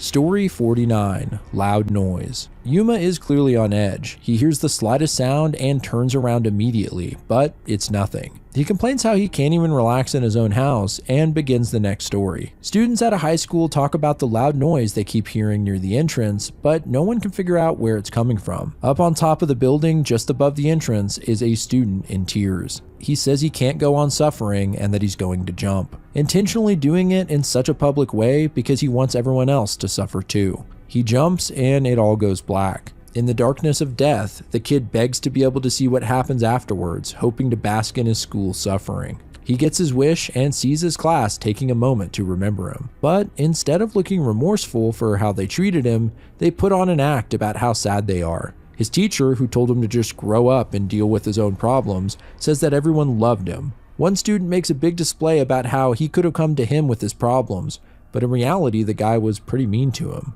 The same class that would endlessly mock him were now pretending to care that he died. Of course, the dead kid is pissed off at this farce. Finally, his parents arrive to pick his things up, and he can't wait to see them go ballistic. But instead of chastising the class, they apologize to the teacher for any inconvenience. None of this worked out the way he wanted, so he decides he'll have to do it again. We see him standing at the top of the school and then see several blood splatters as his ghost jumps over the edge over and over, hoping to make his death gruesome enough to get a better response. We hear some kids once again talk about the weird noise they keep hearing by the entrance, and in an absolutely gory final panel, we see dozens of the kids' corpses piling up around the school. Of course, this is unbeknownst to the living, who only hear the sound of his body hitting the ground. The story ends and Yuma hears a tapping on his window. He goes to check, but doesn't see anyone. As he sits back down, however, we can see a hand reach up. Story 50, Mistaken Identity. Yuma crawls out from under his desk and says that something is going to happen soon. He can feel it. He then moves on to the 50th story. Wow, I can't believe we've made it halfway. A man named Mayumi sees his friend Eri on the street, but she doesn't seem to recognize him. He tells her who he is, and she suddenly remembers him, then asks him to come with her, please. Back in her apartment, she says she's been possessed by a ghost. Ever since she was a kid, a ghost named Reiko has possessed her body. This was who Mayumi actually met. Lately, Reiko has possessed her more and more, and soon she's afraid that she'll have full control. She asks Mayumi to tie her up and force her to drink what she calls purifying water to drive the ghost out. And no matter what the ghost says, don't stop until it's empty. He goes ahead and helps her, tying her up and then force feeding her the purifying water. As he does, her eyes go all wonky and the dark liquid drips from her mouth. Suddenly, her eyes turn black and she says her name is Reiko and that Eri, the real ghost, is trying to take over her body. She insists that it's not purifying water, but actually poison. Mayumi remembers what Eri said, that the ghost would try and trick him, so he keeps making her drink the liquid despite her cries for him to stop. Finally, the bottle is empty and Eri thanks him, saying that the ghost Reiko is now gone. Mayumi's relieved that he made the right choice, but we see Eri pick up some mail from the floor that has Reiko's name on it. Turns out Mayumi chose wrong, and he just helped kill an innocent woman, allowing Reiko, the real ghost, to fully take over her body. Yuma finishes up and the officer comes into his room one more time. He tells Yuma he's here to save him and grabs his arm, trying to pull him out of the room. Suddenly, the officer's bruised arm snaps at several points, and he starts being pulled toward the window screaming until finally he's yanked out into the night. So let's get into the 51st story, What You Can't See. Yuma appears to be dragging something heavy and wrapped in a sheet into his room with the help of Hina. Once they set it down, Hina looks pretty frightened and says they should call an ambulance, but Yuma pulls back the sheet to show her that they're too late, implying the cop is dead. He says he'll figure it all out and asks her not to tell anyone what happened. After she leaves, he stands shaking, feeling guilty, but he reassures himself that it wasn't his fault and that he needs to keep telling the stories, which leads us to 51. A man wakes up to his alarm sounding, but he fumbles when he tries to put on his glasses and knocks them to the floor. As he leans down to pick them up, we see from his blurry-eyed perspective, and in the corner of the panel appears to be a human foot. He quickly puts his glasses on and looks up, but no one's there. It must have been his imagination. It's been a stressful week, and he decides to start the day with a warm bath, setting his glasses down while he rinses his face. He looks up when he finishes, and yet again we see the panel in his blurry vision. This time, outside the bathroom door, a tall figure seems to be watching him. The man freaks out and puts his glasses on, but there's no one there. This time he's convinced he saw someone and gets up to check the rest of the house, only to find no one around. He sits back down in the tub and pulls his glasses off to rub his eyes. In this brief moment, we can more clearly see what appears to be a woman with long hair walking toward him. Something seems off about her body, like it's bloody or disfigured, but it's actually more terrifying that we can't tell. The man yells, and this time he holds his glasses a few inches from his face, giving us a simultaneous look at the woman just feet away from him and also the empty room through his lenses. At this point, the guy pieces together that this thing is not human and runs out of the bath with his glasses still off. He looks back and we can see the blurry figure chasing after him. He screams at it to get back when suddenly the lights shut off. He puts his glasses back on and struggles to find the switch, but the lights click on by themselves. Shaking, he slowly removes his glasses again, only to find the ghastly woman inches from his face, this time in clear view, and it's horrifying. It's a clever idea for a horror story, and I'm sure it resonates even more with anyone who sees the blurry world like this guy without their glasses, such as myself. Story 52, Lord Oida. Yuma lugs a massive suitcase into his room, then sits down to tell the next story. It begins with a teen boy falling and scraping his knee pretty bad while at the market. He walks up to a shop where he finds an odd bracelet with the small charm of a man's face on it. He tries it on, and when the owner walks out, he assures him that he wasn't trying to steal it or anything like that. The shopkeeper says that the bracelet isn't his, but he knows what it is. He believes the young man has been chosen by Lord Oida, a god of protection. Should he suffer any injuries, Lord Oida will take them on instead. The shopkeeper then tells him to go ahead and take the bracelet home with him. The kid is a little weirded out, but starts walking home, and in an almost jarring panel, we see a tall, naked man with unnaturally long limbs, smiling and walking behind him. The kid turns around and falls to the ground scared, but no one else seems to see the guy. He notices that the tall man has a nasty scrape on his knee, and the kid's knee is now perfectly fine. Remembering what the shopkeeper said, he pieces together that this entity is Lord Oida, who has taken the damage from his knee onto himself. Well, this sounds great in theory, but Lord Oida stays right by the kid's side from then on, every waking second, even floating next to him while he sleeps. As it would anyone, this starts driving the kid crazy, and he asks Oida to leave him be, but the creepy dude doesn't respond. He then realizes he can't remove the bracelet either. Out of frustration, the teen bangs his head on his desk, and sure enough, the bruise appears on Oida instead. On a closer look, Lord Oida is a creepy looking guy. His eyes are half closed and his pupils go opposite directions. One day while walking down the stairs to the train, the kid stumbles and falls, getting brutally banged up all the way down. The people around him assume he'll need an ambulance for such a big fall, but thanks to Lord Oida, he's perfectly fine. He looks over at the entity, and we don't see him, but the boy seems pretty startled. Later, he travels back to the shopkeeper and says he doesn't want Oida's protection anymore, asking how to get rid of him. The shopkeep tells him he can separate from Oida, but doing so would mean taking back all the injuries that Oida suffered by the kid's side. The man asks if he'd be willing to do that, and the kid looks over at Oida, finally revealing his body, which is now torn up and mangled. His limbs are twisted and broken, and his head is bashed open. So I guess now the kid could either receive the terrible injuries and likely die, or have Lord Oida and his terrifying body continue to follow him around forever. Yuma ends the story and says not to worry, we're making it through the 100 stories no matter what. He then starts to lift the dead body in his room as if planning to put it into the suitcase.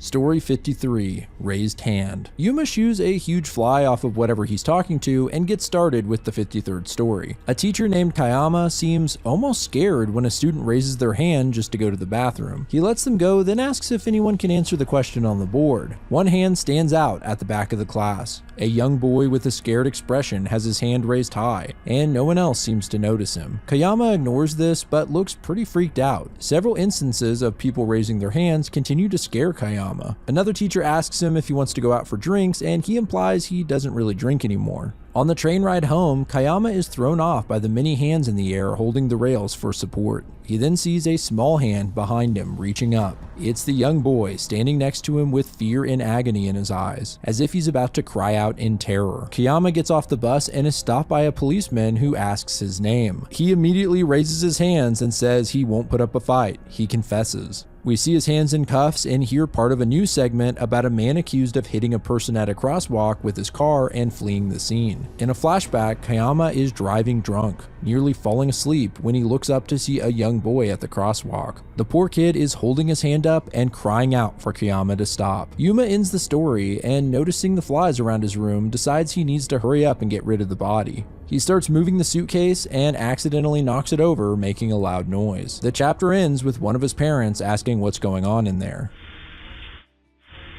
Story 54. Bait. Taking place immediately after the last chapter, Yuma is hunched over as if saying a prayer or something, and then he grabs his door handle as if to hold it closed and starts the next story. A man named Takanori talks about his friend Aya's Twitter account. Her last tweet ominously said, "I think I get it now," and 2 days later, they found her dead body.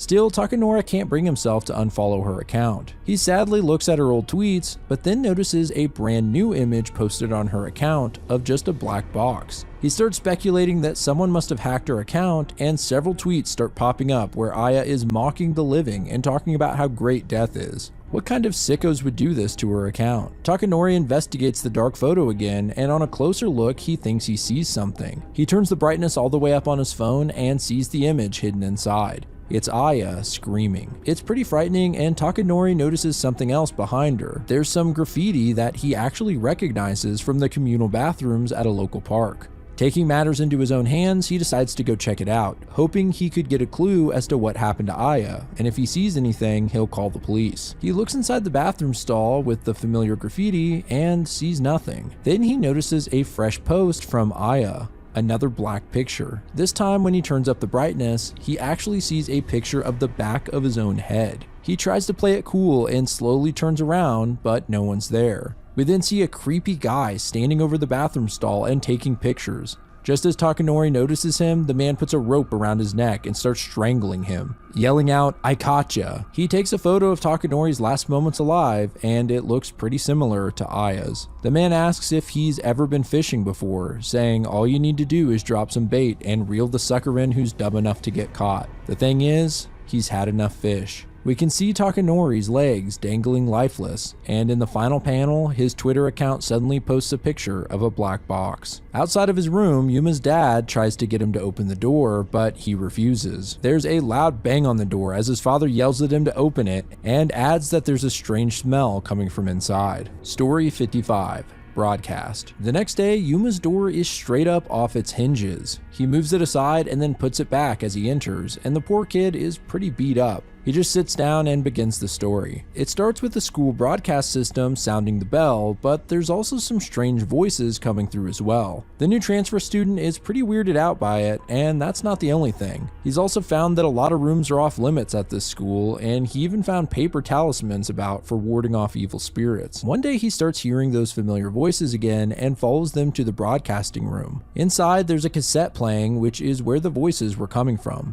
He removes the tape, assuming this, as well as the talismans, to be some kind of elaborate prank. As he exits the room, he spots a glossy-eyed girl staring at him. She asks why he went in there, and he tells her he was curious about the noise. She seems to know about the voices and starts to explain to him about how this school works. Apparently it was built on some sacred burial ground, and as long as anyone can remember, it's been haunted. So the students and staff have put up talismans everywhere. And the voices playing through the speakers were actually sutras, ritualistic chants to help keep the evil spirits at bay. They're the main reason everyone can go to school in peace here. Well, realizing he fucked up, the transfer student starts trying to put the tape back, but the girl grabs him by the arm and says it's too late. It seems that she was one of these evil spirits, and on the final page, she laughs and begins snapping his arm in several places. Yuma finishes up the story, and behind him his father enters the room, moving the door aside. He tells Yuma he should throw the door away. He lost that privilege when he stole his dad's suitcase. He then puts a hand on Yuma's shoulder and begins smelling something. Then he asks the boy, "Where is it?" Story 56. Won't forget. Hina's come to visit again, and she seems worried, saying that she tried knocking many times over the past few days, but no one would answer. Then she asks if something happened, and Yuma interrupts her to request she tell the next ghost story.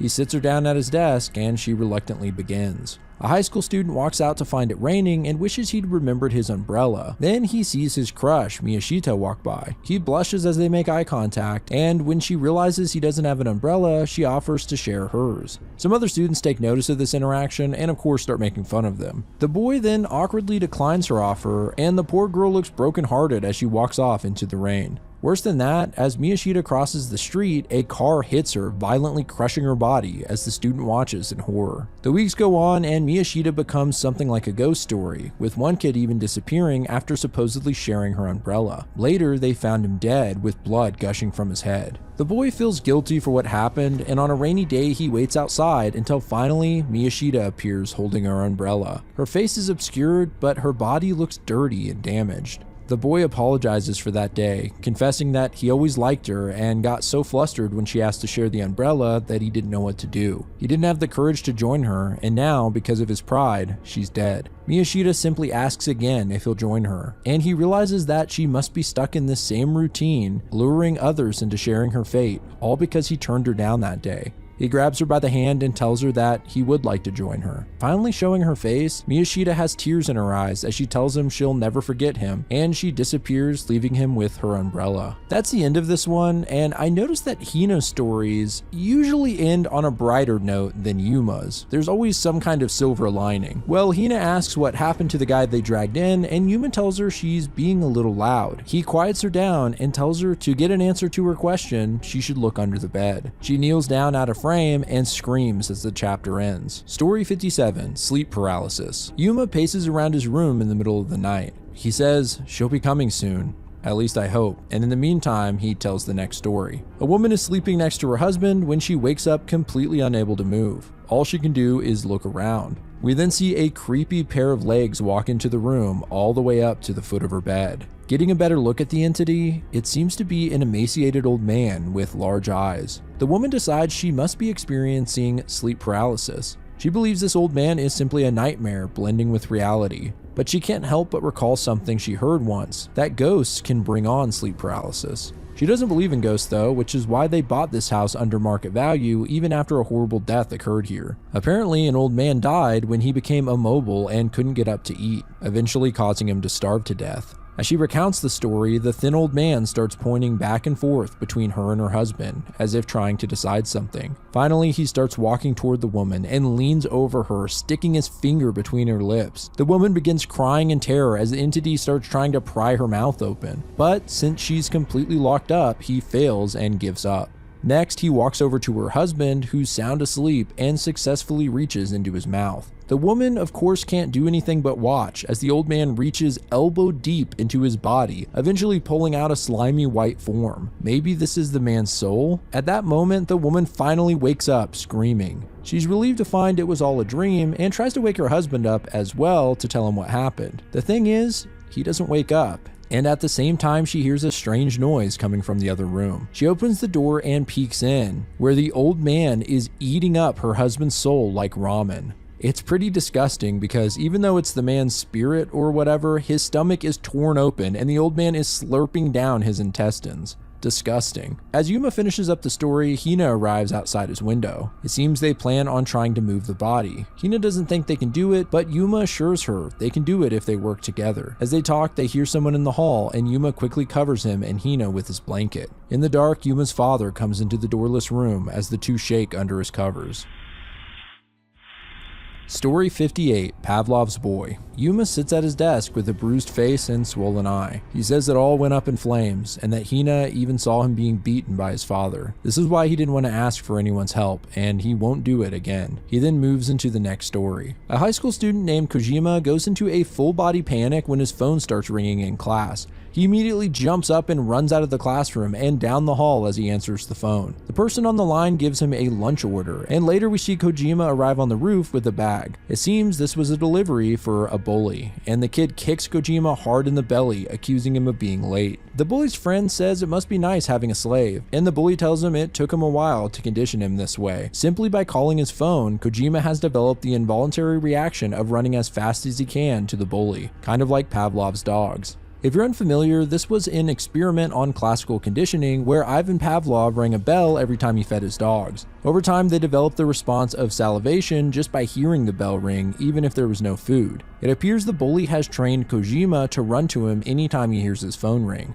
Pretty fucked up. Kojima ominously tells the bully that from tomorrow onward, he won't be seeing him again. But the bully just blows this off. The next day, Kojima has ditched school, but the bully guarantees he'll come if he calls. Kojima doesn't answer, but after a while, someone appears at the top of the stairwell. Finally, they step out into the light, and it's Kojima's headless body. It runs full tilt towards the bully, knocking him off the roof to his death below. As Kojima's body stands there gushing blood from the neck, we follow the blood trail back to his house. There we see Kojima's head on a rope tied to his door. I guess he was trying to end it all when the bully called, and his body, conditioned to respond, ran all the way to the school. Freaky. As Yuma finishes up the story, he hears a rattle at his window. It's Hina, and Yuma begs her to leave, but she's determined to help him. Yuma breaks down crying as she wipes his tears. Story 59, The Tunnel. This chapter starts with Hina standing alone in the room. Yuma shows up and says that everyone is asleep, and then he starts on the next story. It's about a common supernatural event that happens in a local tunnel. People often see two ghosts, a girl running for her life and a man chasing her down. The boy telling us this actually knew the high school girl who died here. Her name was Rui Asuka, and as he lays flowers down at the edge of the tunnel, he hears footsteps. The two apparitions appear in shadow form, acting out that horrible scenario of the man stabbing her to death. The strange thing is, Asuka clearly died in the event, but the killer didn't. So why are there two ghosts? The boy speculates that maybe it's the rumors themselves that have conjured up these phantoms. In order to test his theory, he slowly starts trying to remove any mention of the tunnel ghost from the internet. When he visits the tunnel again, he does see the phantoms, but they're way less visible. It seems he was right, and the stories about the tunnel circulating online are what keep the ghosts here. He goes back to his computer and doubles down on his efforts, but it seems they've backfired in a major way. There are now more posts than ever about the tunnels, and people are freaked out by the fact that any mention of the ghosts online seems to be erased. It's a classic example of the Streisand effect in play, and the stories are more popular than ever. The boy realizes he can't stop the hundreds of posts and goes back to the tunnel to see what effect this might have had. Inside, clear as day, the scene plays out again. Asuka is now fully visible as if she was alive and running for her life. The killer, as usual, stabs her in the back, but this time we see his face. And it's the boys. In his efforts to stop the ghosts, he made the situation worse by spreading the rumors even further. It's an interesting commentary on the internet's obsession with true crime and the sometimes unintentional exploitation of real people's deaths.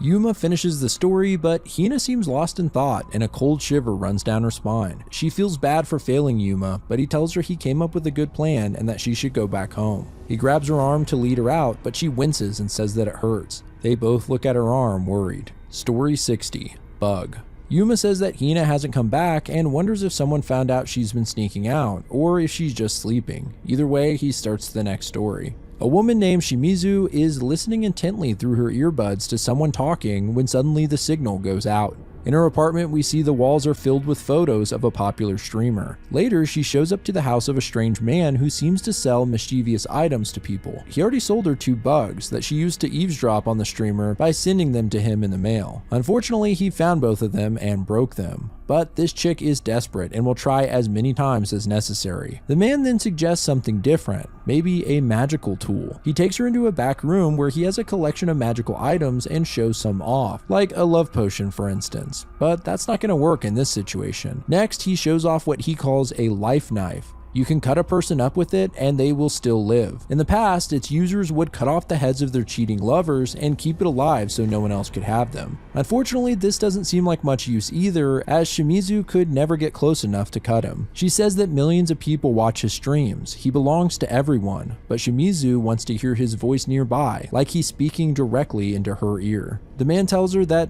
he doesn't have anything that would do that, but Shimizu gets an idea and whispers it into his ear. Later, we see the streamer get a fresh load of fan mail, including a little stuffed cat that fits perfectly in his background. It seems that this was another bug sent by Shimizu, who listens intently in her apartment. She's finally gotten what she wanted, the streamer's voice right in her ears. However, he notices blood at the bottom of the cat and cuts it open to find something horrific: Shimizu's severed ears sitting within the cat's stuffing. I guess she used the life knife to cut off her own ears and send them so that she could listen in. Disturbing. Yuma finishes up the story and then finds Hina outside of his window. She seems injured and falls onto his bed. Here we can see bruises have spread all across her arm, much like what happened to the cop. Story 61, Peekaboo. Yuma says he took Hina back to her house and hopefully she can rest and recover. In the meantime, he starts the next story. It begins with a pretty traumatic situation. Social workers are removing a young girl from her mother's filthy apartment where garbage is piled high. The woman screams at them, but they tell her that they have no choice. They've already warned her many times, and the girl will have to come with them. Clearly, the little girl is terrified, but her mother is in denial and tries to play a game of peekaboo to cheer her up.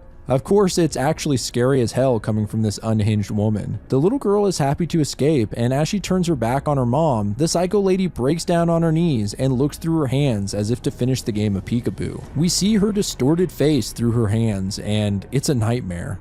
10 years pass, and the girl is now a teenager living in foster care, and then swears that she hears her mother's voice coming from the closet. It sounded like the words peekaboo. This isn't the first time she's heard her mother's phantom voice, and she lives in a constant state of fear. Her mother has continually requested to see her, but she's denied the visit every time. As she walks around the facility, she continues to hear the voice calling out. One day, one of the caregivers informs the girl that her mother has passed away. She breaks down crying in her room, but feels relieved. Finally, she might find peace, not having to live in fear that her mother will someday get to her. As she cries, she begins to hear the voice again coming from her closet. This time, she confronts the sound and opens the closet, where the ghost of her mother is hanging upside down and playing peekaboo. Only her face is torn up and her eye is nearly falling out of the socket. It's a frightening image for sure. Yuma ends the story and is still really concerned about Hina, making the connection between the cop's bruises and hers.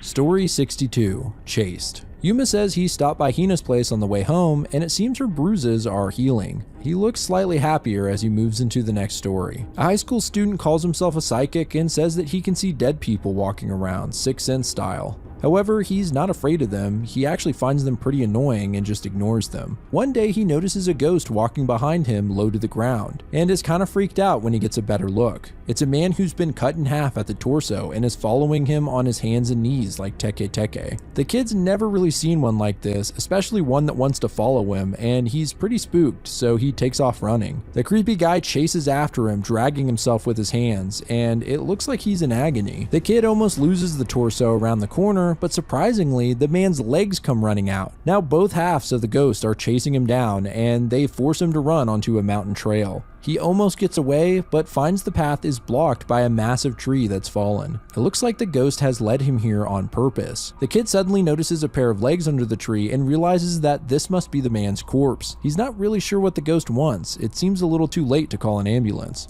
The worried-looking ghost then pounces over the tree to show the kid something else. On the other side is the man's crushed upper half, and in his arms is a small baby. The kid calls the police and picks up the child, who luckily is still breathing, while the ghost of the man bows his head in thanks. Yuma says that he actually got that story from Hina, which explains why there turned out to be a silver lining. He hopes if she gets better, she'll be able to tell another soon. Yuma's stepmom then enters the room still in a neck brace and says that the police were here looking for Yuma. She raises her voice and asks him what he did. Story 63, Dream After Dream. Yuma enters his room all smiles and says that Hina is all better and the bruises are gone. He's relieved that it doesn't seem to be related to the cop at all and continues on the next story. A father stares down at the dead bodies of his wife and son. He's in shock and suddenly blood appears on his chest and he falls unconscious. He wakes up in bed realizing it was only a dream. He gets up and runs into his son, who asks if he can stay home from school. The father tells him he'll have to power through it, and suddenly he wakes up again, as if that was a dream too. He hears a loud slap and walks into the kitchen, where his wife is slapping his son because he ditched school. The kid apologizes and the father calms everyone down and tries to cheer everyone up, saying he just had a horrific dream, so it's nice to see them all lively. To make sure he's not dreaming again, he pinches himself, but he can't feel a thing. The TV turns on to a strange show, where a man in a mask and a suit talks about dreams. He says it's for the purpose of consolidating information and escaping reality. The father starts panicking, realizing he's still dreaming, and wakes up again. This time he's back in the nightmare where his wife and child lay dead on the floor covered in blood.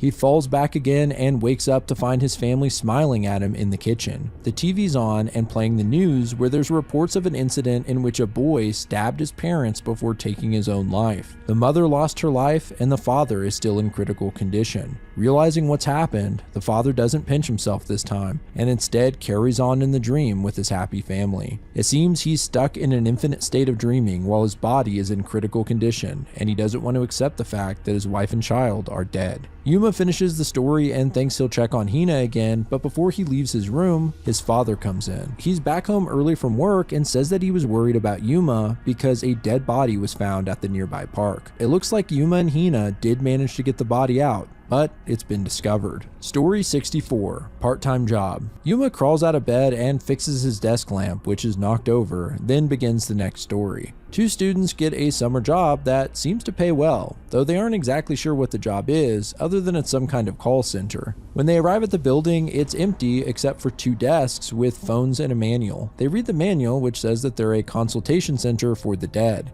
and they must lend an ear to any concerns the deceased may have. It goes on to say that getting involved with them is extremely dangerous and to keep all of their responses to strictly positive affirmations. The biggest rule is to never ask the dead a question. If they do, they may be taken to the other world themselves. They're unsure if any of this is for real, but they get started anyway. As soon as they sit down, calls begin coming in. Some are angry, some are sad, but the dead mostly feel lonely on the other side and want someone to listen to them. After a long day of calls, the two students are exhausted and start to leave when one of the phones rings. One of the students heads back in to answer it. The door shuts, and when she picks up the phone, she can't hear what the person is saying, so she asks if they can repeat themselves, not thinking about the fact that this is a question. The other student just heads home, and the next day, their friend never shows up. He sits down, ready to start the day, when he hears her voice from the other desk. He's relieved to hear her and asks if something happened when she answered that call the night before. The girl replies, "That's a question, right?" The guy goes around and looks at her desk, only to see that the phone is off the hook. His friend's voice was coming from the world of the dead, and she admits that she was just lonely and wanted some company there,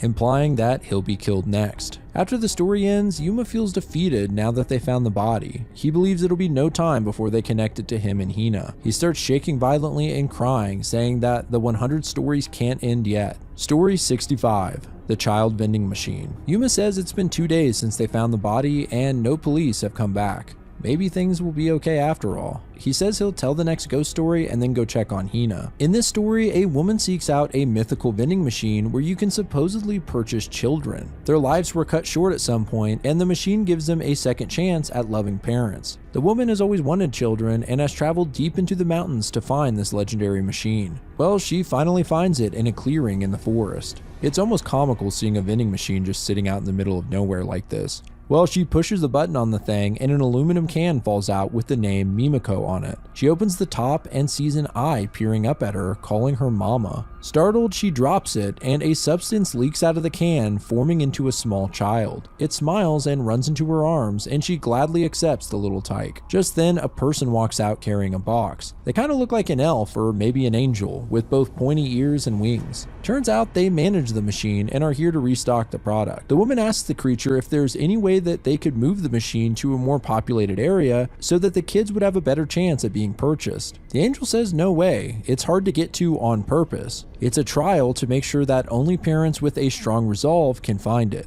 That way kids are certain to end up with parents who love them. This actually makes sense, and the woman starts to walk away with her new child as the angel takes some older cans out of the vending machine and places them on the ground. Then, in a shocking turn of events, the angel starts stomping on the cans, which spurt blood. The woman tries to stop her, but the angel says she's just disposing of them. Only so many children can be stored, and these ones are expired. The cans start screaming out for a mother, but the angel continues stomping on them, and they gush blood all over the place. The woman just covers her ears from the screaming children and runs away. Well, that was a creative and disturbing one. Yuma heads off to see Hina when he's stopped by his stepmom. She tells him he can't go out as it's not safe with the killer on the loose. She can't believe such a thing would happen so close to them, and Yuma tries to play along, saying, "Yeah, and who would have thought it would be a police officer?" The only problem is, they haven't identified the body yet. How did Yuma know it was a cop?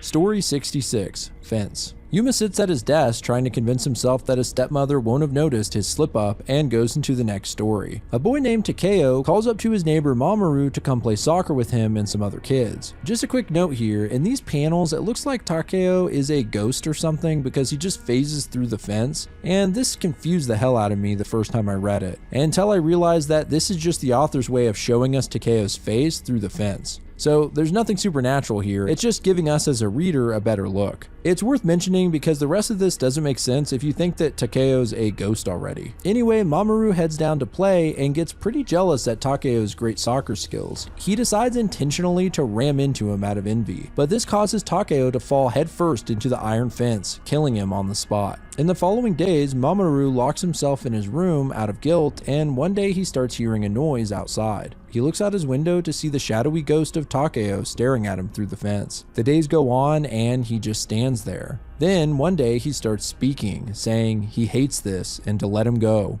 This turns into him screaming, "I want to live," over and over. Despite his fear, Mamoru feels this is all his fault and goes down to the fence to apologize, hoping to set Takeo's spirit free. He walks up to the ghost with his head bowed and apologizes, but when he looks up, he's so shocked he falls to his feet. Takeo's body is being forced into slices through the fence as he begs to be let free. It's a gruesome sight that kind of reminds me of those Play-Doh kits. Yuma finishes the story and his stepmom enters the room saying that they finally identified the body and it was a cop.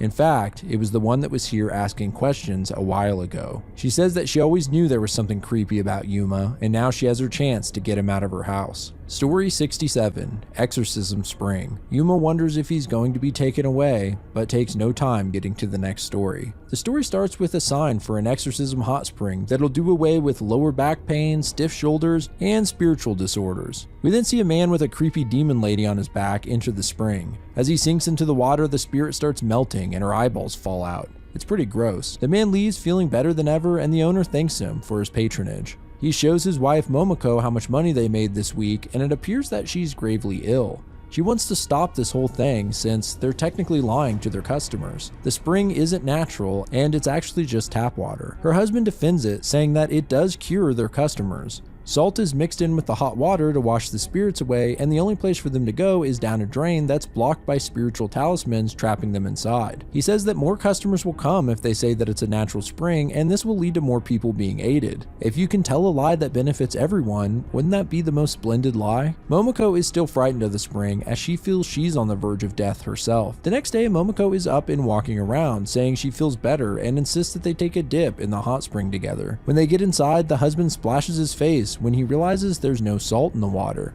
He then dives under and finds that the talismans have been removed as well. He freaks and says they need to get out of the water, but Momoko grabs him and giggles. He realizes that she tricked him and asks her why she lied to him. Suddenly, dozens of spirits come crawling out to grab him. Momoko repeats the phrase, "If you can tell a lie that benefits everyone, wouldn't that be the most splendid lie?" The ghoulish spirits all start pulling the man under the water in a frenzy. Now that Momoko's a ghost, her tricking her husband benefits all the spirits that are trapped in here, a reversal of what he was doing for the living. As Yuma wraps up the story, a man peeks into his room who's wearing an eye patch and introduces himself as Kido. He says he works for the Tokyo Metropolitan Police Special Countermeasures Department. He asks Yuma if he knows Officer Takayanagi, and the kid denies it. Kido follows up with the fact that they found Yuma's fingerprints on the suitcase the body was in. He then asks the boy to come have a chat with him, but suddenly stops and removes his eye patch, looking around the room and saying, "Something's in here." Okay, who the hell is this guy? Story 68.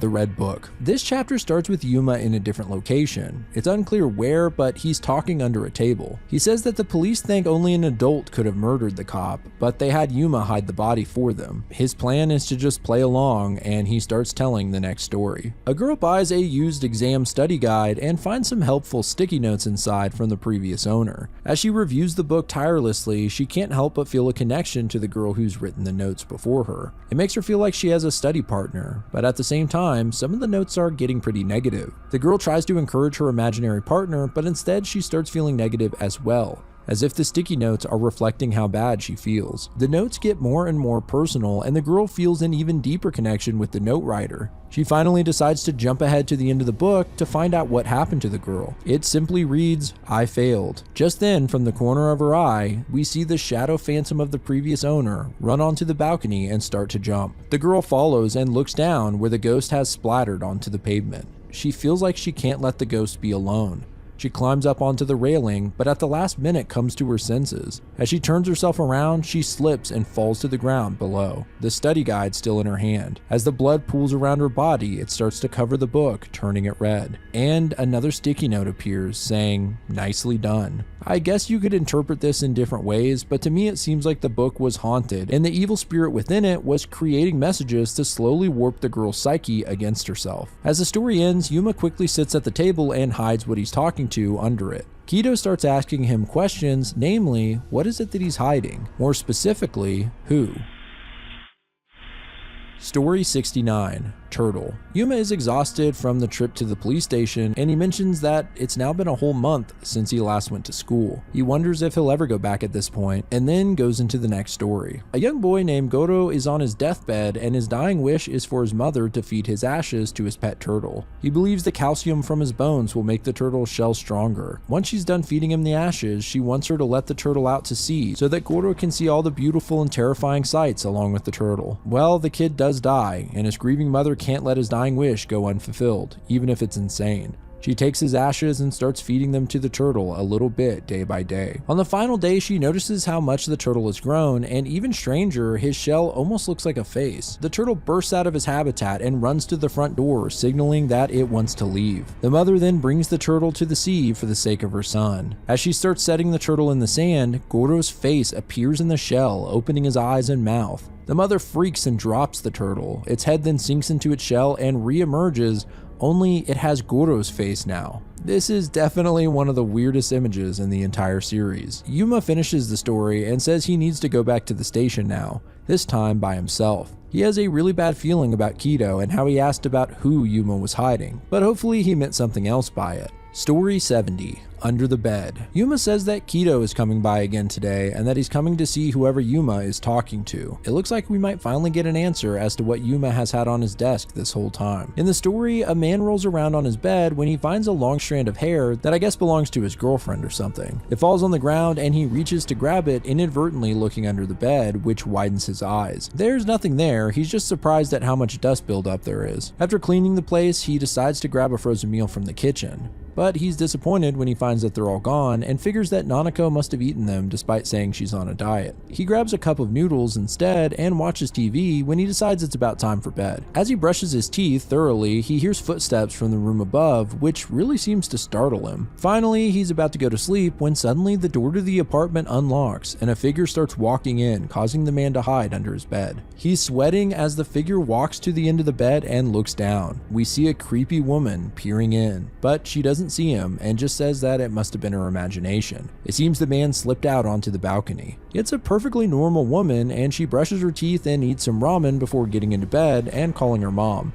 She says she gets really lonely living here by herself. And as she speaks, we see the man laying eyes wide under her bed. It looks like she doesn't know that he's living there. It's another great twist and something that legitimately freaks me out. This one's good to read through twice because you'll notice some gross details like how he brushes his teeth with her toothbrush.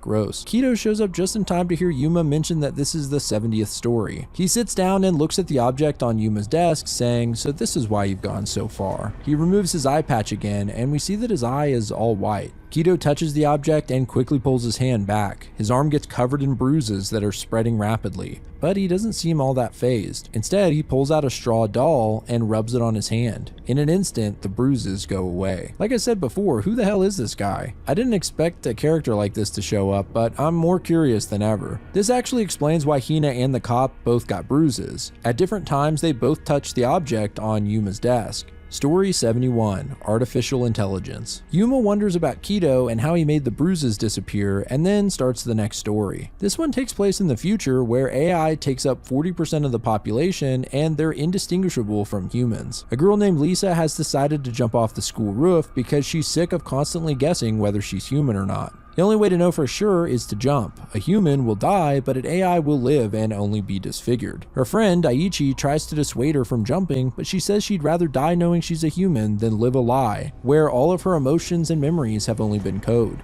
He tells her that they've been friends since they were kids, but Lisa explains that AI bodies can grow just like human bodies can. Realizing he won't get through to her, Daiichi instead decides to join her. They can die together as humans. They jump off the roof and hit the pavement below, destroying their bodies. For a moment, all is still, and then Daiichi wakes up spewing blood from his mouth, and he contorts his body to stand upright. Next to him, Lisa does the same. Their bodies torn to pieces, they just start laughing hysterically, realizing that they're both AI. As the story ends, it seems Kido was listening in. He says it's dangerous to interrupt during a story. Then he asks Yuma if he's aware of how dangerous this whole thing is. Kido then tells them how the cop's body was covered in those bruises, and says he knows it wasn't Yuma's fault, but they can put an end to this if Yuma helps him. Story 72. Moro Hakayama Station. Yuma is thinking about how Kido's bruises went away and hopes that this means that Hina will be healed as well. Then he starts on the next story. Two schoolgirls, Mita and Yumi, talk about their crushes and how, since they're graduating soon, this could be their last chance to confess their feelings. Mita says that her crush is the guy that she sees on the train every morning for the last 3 years. She's actually never spoken to him as he's on the other train, but for a brief few moments, they look at each other through the windows. Yumi points out that she's only seen the guy's face though. What if he's a bad guy when she finally meets him? Well, either way, Mita decides to shoot her shot and seeks out his train the next day. She finds him and nervously asks if he recognizes her. He says he does, but weirdly there's 2 speech bubbles, as if he said it twice. Blushing, she asks him if he'd like to get to know her better. The guy says that he thinks it'd be best if they didn't. And once again, it's like 2 voices are speaking at once. Confused, Mita looks behind the guy and sees that his back is identical to his front, as if he's stuck in a mirror. She freaks out and looks up at the sign in the train, which says Moro Hakayama, meaning something like Double Grave Mountain. She steps off the train in fear and looks back at all the people staring at her with creepy eyes. She turns to find Yumi standing in front of her and asks for her help, but when Yumi replies, we once again hear 2 voices, and it seems that she too is doubled. I don't know what to say about this one, this was weird. At the end of the story, Yuma says he's going to ask Kido to help save Hina, but he's also worried about what Kido said. He doesn't want to put an end to the stories. Story 73, Payback. Yuma contemplates how he's going to save Hina while also getting Kido out of his way. But he interrupts himself to start the next story. A man looks through the garbage by his apartment, wondering if there's anything good worth retrieving. He picks up a doll, but when he sees its human-like face, he throws it into a nearby bush and calls it creepy. A week later, on his daily commute, he sees the doll sitting on the steps right in front of him. It seems to smile at him, and he runs away. When he gets back home to his wife, he tells her about what happened, and she wonders if it's Miss Mary, a real Japanese urban legend about a doll that slowly creeps closer to you. He dismisses this, considering she was right in front of him from the start. Either way, his wife suggests that he apologize to the doll if he sees it again. A few weeks go by, and the man is running late for work when he sees the doll sitting in the middle of the crosswalk. He apologizes to it about before and begs it to let him pass. However, the doll makes a really mean face, and he runs away, taking a slower route to work instead. When he gets to work, his boss says there was a bad accident at the crosswalk where he saw the doll. It looks like he's lucky that he took another route. So maybe the doll saved him? Time goes on, and one day, arriving home from work, the man sees the doll outside his front door. He looks up to see smoke coming from inside the house, and worried about his wife, he just runs in, knocking the doll out of the way. He picks up his wife, who's collapsing inside, but the fires rage, and they both burn up. We can hear the man screams from the porch where the doll sits burning with tears in its eyes. I really don't know if I understand what happened in this one or what the doll's motives are. After the story, Yuma comes up with a plan to save Hina by intentionally causing Kido to bruise. And when he pulls out the doll, Yuma will steal it and use it on Hina. Story 74, Nuisance. Hina is sitting at Yuma's desk, and it looks like the bruises have spread to her neck. Yuma says he's got to run to the electronics store so they can get set up, and asks her to tell a story while he's gone. She doesn't know what they're setting up for exactly, but goes ahead and tells the 74th story. It's about 2 brothers, Sora and Riku. Sora and Riku, huh? Anyway, the younger brother, Sora, is really jealous of Riku for always one-upping him at everything. One day, Sora tries to outrun Riku and falls on the ground, skinning his knee. His older brother tries to make him feel better by saying, "Pain, pain, go away," and rubbing his knee. This just pisses Sora off, and he slaps Riku's hand and pushes him. Unfortunately, right in front of a large truck, which kills him.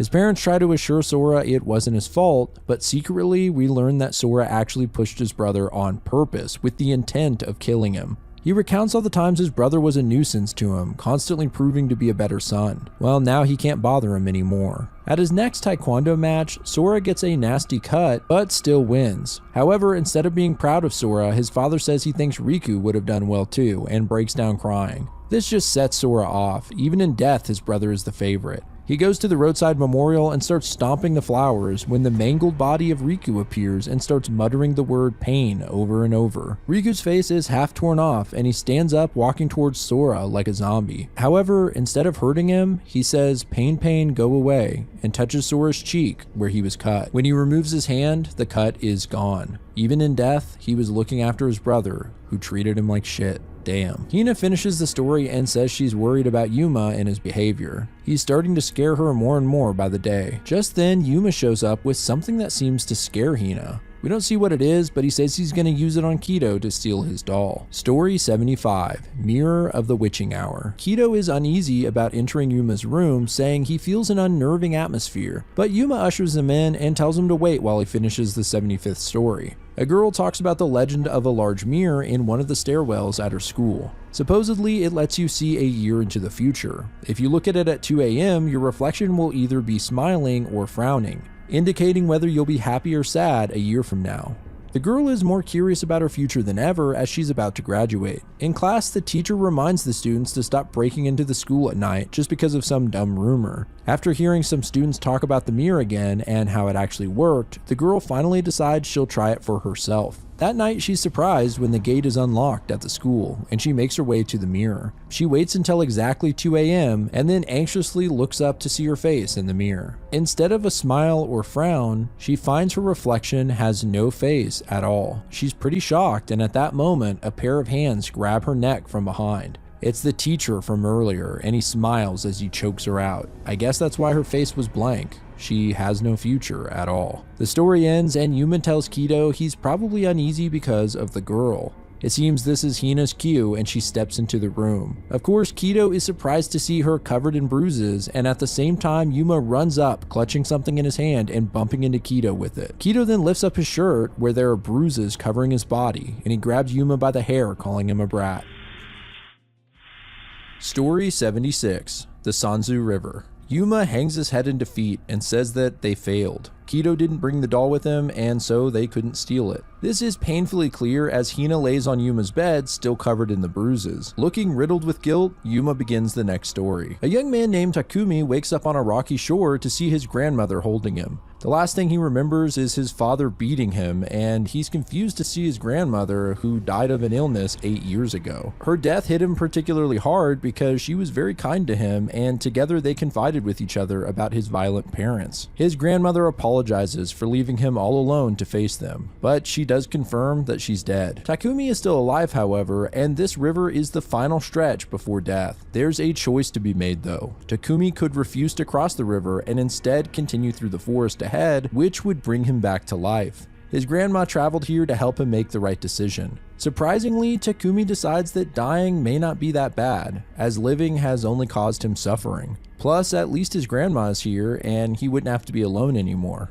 So the two get on a boat and start rowing down the river. Seeing how much bigger and stronger Takumi has gotten, his grandma asks why he hasn't stood up to his father. She moves his hair to the side and we can see a pretty big gash where his father struck him, and then she shows a similar wound on her own head. This is a shock to Takumi as he realizes that his father lied about how his grandmother died. In reality, he beat her to death just like him. This lights a fire under Takumi, and just as they nearly reach the final shores of death, he turns the boat around, insisting there's something he needs to do. They get back to the forest and Takumi heads off as his grandmother encourages him, presumably to kill his father and get revenge for them both. As the story ends, Kido shows up covered in bruises. Yuma tells him he needs to make another doll, but Kido says that would take too much time and he reaches out to grab Hina. This isn't to harm her, but instead to heal her. Kido seems to take on the bruises from Hina, which spread onto his own body. Story 77, Parade of Ants. Yuma's face is soaked with tears, and he says he's done something that can't be undone. He tries to convince himself that Kido will be fine, and then continues with the next story. A boy is mercilessly smashing ants under his shoe in the grass outside when he's interrupted by his mother, who says it's time to head home.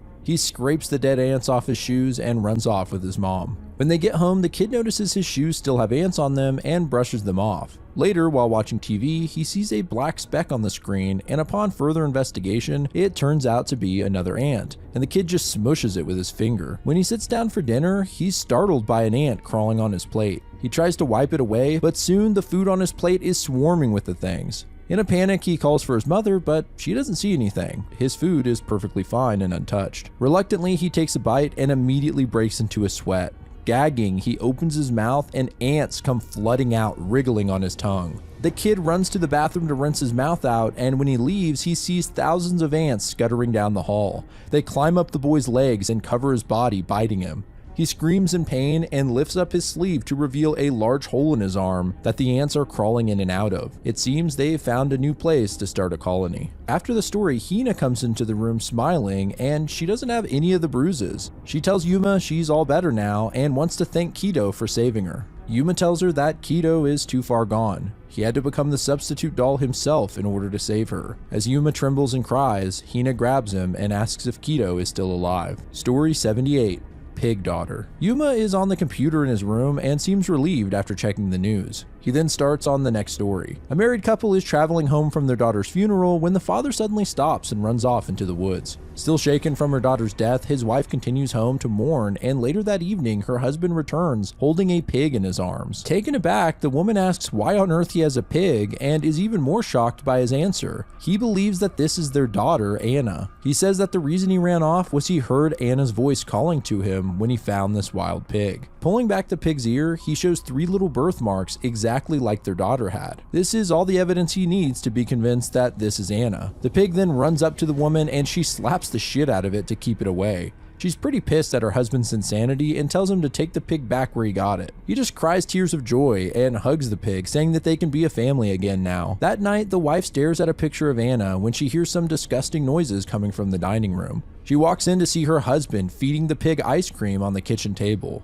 It's revolting, and the pig breaks the bowl it's eating out of in the process. The wife is livid as the bowl that broke was made by their daughter, and the pig runs off down the hallway. The husband just laughs and says, "Look, she even remembers where her room is." And it is a little weird. The pig jumps up and seems to pull the handle on the door to the daughter's room and goes inside. Following behind, the wife enters the room and is immediately hit with a terrible stench. The next panel is one of the more disgusting in this whole series. It's a detailed close-up of the pig standing on the daughter's bed and projectile shitting all over it. I don't know why that was necessary. Well, anyway, the beast starts rolling around in its own filth as the woman watches in horror. This pig has tainted everything she loves: her husband, her daughter, and her memories of both of them. As she laments the current state of affairs, the pig does something pretty strange. It sits at the daughter's desk and picks up a crayon. The mother rushes over to scold the beast for messing up more of her daughter's things, but is stunned to see that the pig has drawn something.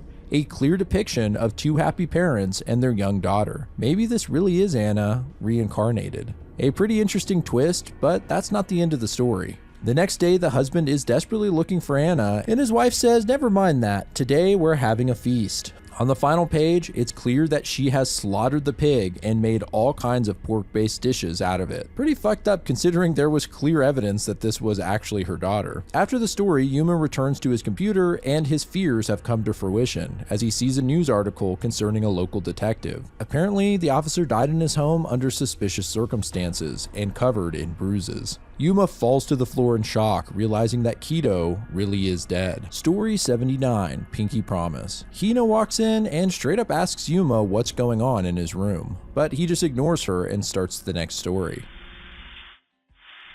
4 kids play at the park: Ichijo, Ninomiya, and Mikami. The 4th kid is a pretty disturbed looking boy named Rajima. He asks if they'll all be friends forever. He's had a hard time making friends because he moves a lot, and asks if they'll pinky promise that they'll always hang out together. The other kids happily go along with it, and they all lock pinkies, chanting a common real-world phrase, Pinky promise 10,000 punches if I lie 1,000 needles down the hatch, or something like that. Despite the promise, as time went on, the boys slowly stopped inviting Rajima to hang out, and soon they forgot about him altogether. Now adults, Ichijo gets a text from Mikami to meet him at the park as soon as possible. When he arrives, he finds Mikami is heavily bandaged and missing his pinky finger. He tells Ichijo that it was Rajima. He showed up out of nowhere and sliced it off. As they discuss the incident, Ichijo gets a text from the other friend, Ninomiya, who simply gives him a hospital room number. Ichijo rushes to the hospital and finds the room. He says that Rajima beat him mercilessly over and over again. It seems Rajima is out for revenge, and Ninomiya thinks the acts of violence are tied to the pinky promise they made all those years ago. First, he cut off Mikami's pinky. Then, on Ninomiya, he enacted the 10,000 punches, or at least it felt like that. And now, Ichijo is the next target to be punished. Ninomiya says the only way out of it might be for them to fulfill their promise and hang out with Rajima like old times. But Ichijo says no way, they were only friends with him because they felt sorry for him. Rajima's an ungrateful piece of shit. Ichijo starts to call the police, but drops his phone by accident. When he leans down, he finds something disturbing. Ninomiya's real body beaten and disfigured, laying dead under the hospital bed. If this is the real Ninomiya, then who was he just talking to? The man removes the bandages from his head to reveal that familiar disturbed face of Rajima. He stands up, clutching sharp objects in his hand, and closes in on Ichijo, reciting the final section of the Pinky Promise. If you're lying, it's 1,000 needles down the hatch. That wraps up the story, and Yuma leaves his room saying he needs to get some air. Hina is clearly worried about him and tries to think of a way to stop all this. She then looks at the object on Yuma's desk and seems to get an idea. Story 80, the ultimate rehabilitation. The next day, Yuma enters his room and tells Hina not to get too close to the object. She seems to be hiding something behind her back, and Yuma starts the next story. A reporter arrives at a famous juvenile rehabilitation center to take a tour for his newspaper. They take in the worst offenders who repeatedly commit crimes, and miraculously, there's a 0% recidivism rate for the young men who leave here, meaning no one who has gone through this facility has ever committed another crime. They pass by some of the boys exercising outside who have huge smiles. It's kind of creepy actually. The reporter starts to snap some photos, and the tour guide immediately jumps in the way of his camera. Now that we get a closer look, she's also got a creepy ass smile. As they enter the facility, the guide says something rather ominous in passing about how the new arrivals receive rehabilitation. This confuses the reporter, who wonders what she means by receiving rehab, as if it's an act done to them rather than a process of correction. She turns around and says, "Gosh, Sakurai, you already know what it means." This sends a shiver down the man's spine, and it's worth noting that he never said his name was Sakurai, only that he was a reporter. She continues the tour and says that after they're rehabilitated, they make sure the boys acclimate well to the lifestyles that the facility has chosen for them. The guide turns around and sees that Sakurai is gone. He snuck off to try and investigate what's really going on here. He eventually comes upon a room that says rehabilitation in progress and takes a peek inside. There seem to be doctors doing some kind of brain surgery on one of the arrivals. Apparently, they are essentially remaking the young criminal, starting from the brain, saying it's the only way they can save him and return this world to how it was meant to be. Just then, the tour guide shows up and reminds Sakurai that trespassing is a crime. He pushes past her and runs, but soon the alarms sound off and security fans out to find him. Sakurai tries to process what he discovered as he makes his way outside. He looks over to see some of the boys playing baseball, and one of their hats falls off, revealing a massive scar and stitches all around their head. This confirms that the rehab going on here is really just brain surgery. Sakurai starts jumping the fence to leave, and his inner monologue starts shifting from plans to escape to the repeated thought not to tell anyone what he saw here. On the final panel, we see that Sakurai is actually having brain surgery done on him, and with a huge smile, he repeats that he won't say a word to anyone. It seems that Sakurai was actually a young criminal who's been put into this facility, but I have two thoughts on exactly what's happening. Either the entire thing was in Sakurai's head to begin with as he undergoes the surgery, or the whole thing was real and what we're seeing is after Sakurai has been caught. I actually think the latter makes the most sense, as the tour guide mentions how they place the rehabilitated criminals into assigned roles after they leave. Maybe Sakurai is meant to be a reporter when he leaves, and this scenario was part of the testing to see if he would be able to play the role. It's not entirely clear, but it's a cool story, and it reminds me a lot of Clockwork Orange. Yuma finishes the story and just walks out of the room without a word. Hina takes this as an opportunity to act. She pulls out a lighter and runs up to the object, lighting it on fire. Considering this object is our window into Yuma's room, the panels themselves start burning up, and we see Hina crying until finally we're just looking at a blank page. I'm sure at this point you guys have probably guessed what the object is on Yuma's desk, but I won't reveal it until the story does. We do know now that it was highly flammable and it burned up in the manner of a small piece of paper or photo. Story 81, the wife who couldn't return. Surprisingly, we still see Yuma standing over the ashes on his desk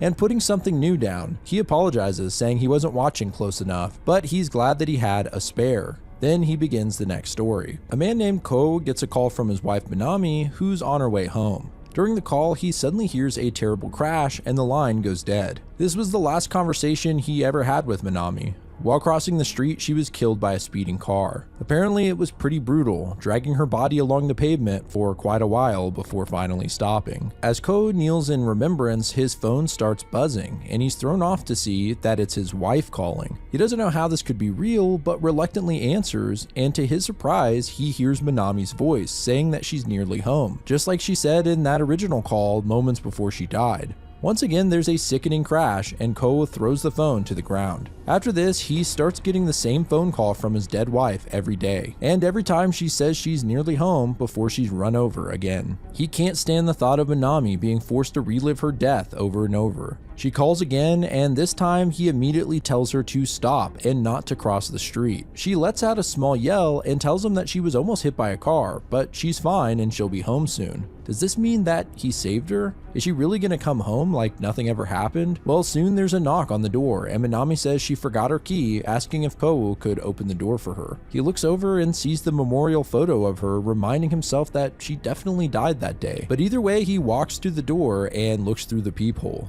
On the other side is his wife's horribly disfigured body looking back at him and yelling not to ignore her. Yuma ends the story and wonders why Hina would do something so terrible. At that moment, something really weird happens. The next panel is from a totally different perspective, as if someone is peeking in at Yuma from the hall. It really threw me off because it's never shifted point of view in the Yuma segments until now. Anyway, it shifts back and we see Hina enter the room. I guess we were seeing out of her eyes. Weird. Story 82, Ghost Pipes. Hima apologizes profusely for what she did to Yuma's most prized possession, and he forgives her, saying nothing came of it in the end. As an apology, Hina says that she'll tell today's story. It starts with the description of Monotropastrum humile, white flowers that grow under the shade of trees. Because of their appearance, they're often called ghost pipes, and some people believe that they grow above corpses. We see a kid named Masa looking up ghost pipes in a flower guide, and suspecting their nectar may be sweet, he picks one up and sucks on it. Well, his intuition was right, and the ghost pipe tastes amazing. He then spots a friend from class, Yota, and wonders what he's doing in this corner of the park. Yota says he was actually visiting his dog's grave, which just so happens to be right under the ghost pipes. Masa apologizes and jumps off the spot, and then insists that Yota try sucking on the ghost pipe. Yota is a little weirded out by a strange boy in the woods telling him to suck his pipe, but he eventually gives in, and just like Masa, he can't believe how good it is. The boys can't get enough and go on sucking the nectar from all the ghost pipes nearby until they finally run out. After this, Masa and Yota meet up every day after school to search for more ghost pipes, but they haven't had any luck finding any. Masa is so obsessed with the flavor that he stops eating other foods altogether. Compared to the ghost pipes, nothing really tastes right. After days of searching, the boys finally find a patch of the flower, and Masa doesn't hesitate to start slurping down the nectar from any that he can get his hands on. Yota stops him and points out that the ghost pipes are actually growing out of a skeleton.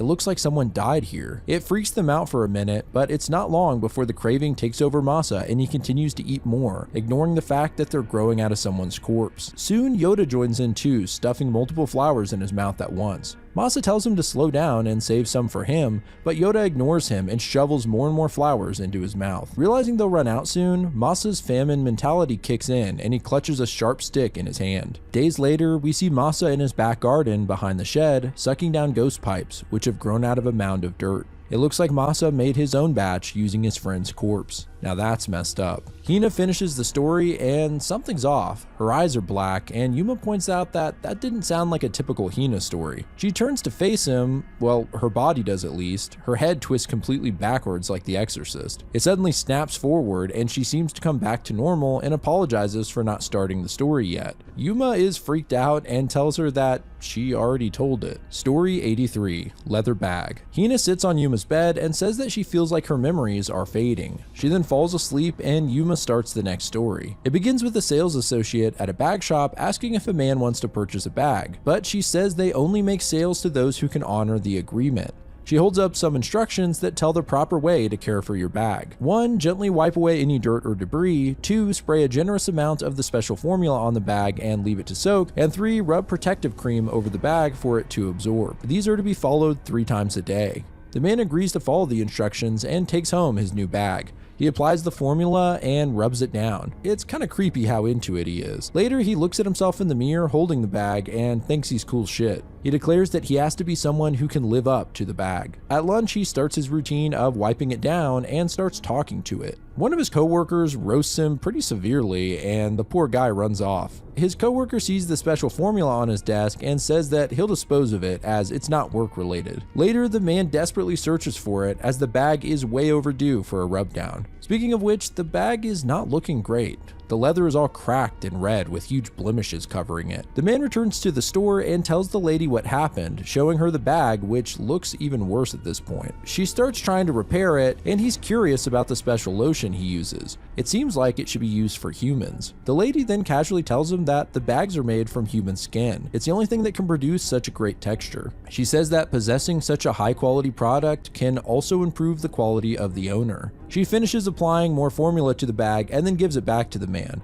Learning that his bag was made from human skin, he's a little weirded out, but it jumps ahead to the future. The mean coworker from earlier is apologizing profusely to his boss about a contract he couldn't secure, and it's revealed that his boss is actually the man with the bag. It seems that he has been living up to its quality. Well, that was a weird one. As the story ends, Yuma goes over to check on Hina, and once again the point of view changes to Hina's perspective. She reaches out her hand and tousles Yuma's hair. Story 84, A Life of Beauty. Yuma says that Hina is late and maybe she can't make it today. Then he proceeds with the next story. A woman named Futaba talks about how beautiful her mother is. Despite being in her 50s, her mom looks like she's much younger. She asks Futaba if she can watch the younger kids while she's out for the day, and this seems like a pretty typical thing. In fact, Futaba looks kinda weathered considering she's only 30. She has the younger kids say good morning to a picture of their oldest sibling, Ichika, who is actually dead. Once Ichika died, Futaba was the next oldest and began taking care of all the chores and watching the children. The third oldest, Mina, refuses to help out and wants to enjoy her life as a 20-year-old.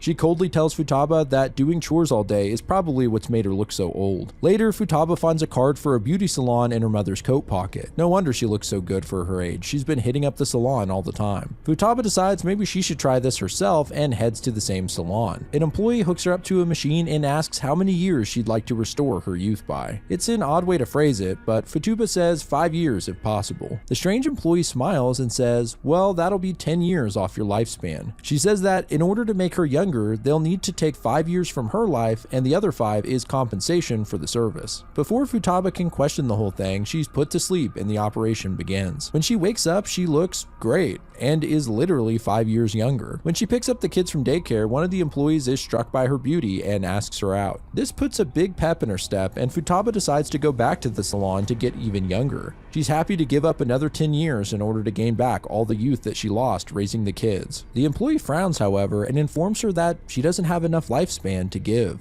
The remaining years of her life have already been used up by her mother. So I guess they're able to take the lifespan off of your kids as well, which is pretty messed up. It means Futaba's mother not only used up her lifespan, but it implies she did the same to her eldest daughter who died previously. Even more disturbing, it kind of seems like the reason she has all these kids to begin with is as a constant source of lifespan for her to steal, which must be why at 50 she's still cranking them out. Yuma finishes the story and goes to bed, and later that night someone comes creeping down the hall and into his room. It's Hina, and her eyes are blacked out again. Even more surprising, she's walking upside down on the ceiling. Story 85, being held. Yuma says that Hina hasn't shown up today either and starts on the next story. A girl spots her crush Seino sitting on a bench at the train station. This is pretty surprising because Seino died last week after jumping in front of a train. She recounts how he was always sick and was forced to sit out at gym class, so she often saw him sitting and staring and felt a connection to him as another outsider. She feels like if she ever worked up the courage to talk to him, maybe he wouldn't have offed himself. So now, seeing his ghost, she takes the opportunity to meet him officially. She tells him she understands what it must have been like for him and how if she had just spoken to him, maybe things would be different. Seino just turns his bloodshot eyes towards her. It's pretty unsettling and she stands up feeling dumb. She apologizes to him and decides that she's just another one of his classmates that he hated. She starts to walk away when Seino's ghost finally speaks. He says that she's nothing like him and that he liked his classmates. That's why he tried his best to attend school despite his weak body. The morning he died, he actually fainted and fell on the tracks. It wasn't on purpose. He tells her not to act like she knows him by making up scenarios in her head. She breaks into tears and says she's sorry again. Seino then says he does have one regret. He wishes he could go to school one last time. The girl starts trying to help him off the bench and insists that he can come to school with her if he tries. He tells her his body can't make it there and she grabs him by the arm and starts pulling, saying that he doesn't have to worry about his health anymore. He begs her to stop, but she just pulls harder and she yanks the dude's torso off. Yep, the train ripped him into pieces when he died and they were only resting on top of each other on the bench. Seino starts screaming and grabbing at his legs. It's pretty sad. Well, I guess that's 2 times the girl made assumptions and was wrong. Yuma finishes up the story and rushes off to bed when the dark, menacing figure of his father shows up and looks like he's about to lay into Yuma as usual. He stops, however, when he hears something in the hall, and when he goes to look, we see Yuma's father get snatched up into the ceiling and disappear. Whoa. Story 86, Is Someone There? This chapter starts with Yuma telling his stepmom that he has no idea where his father is. He tells Hina he's sorry for all the fuss, but his dad hasn't come back since yesterday. He sits down and begins the next story. It starts with an ominous death. A woman found dead in her apartment with her mouth slashed open side to side like a Glasgow smile. How could anyone be so cruel? Well, we're about to find out as it jumps back 1 week prior. We see the woman talking with her friend when she sees an eye looking at her from the balcony. She freaks out and closes the shades tight. She apologizes for her behavior to her friend, but lately she's been feeling like someone's watching her. Her friend says that instead of closing the curtains, she should fully open them. That way she'd know for certain that something's there instead of being worried about what's lurking behind it. She even demonstrates by opening the curtains and saying, "See, now there's a 0% chance that anything's there." The girl's friend leaves and later she imagines someone watching her from the closet.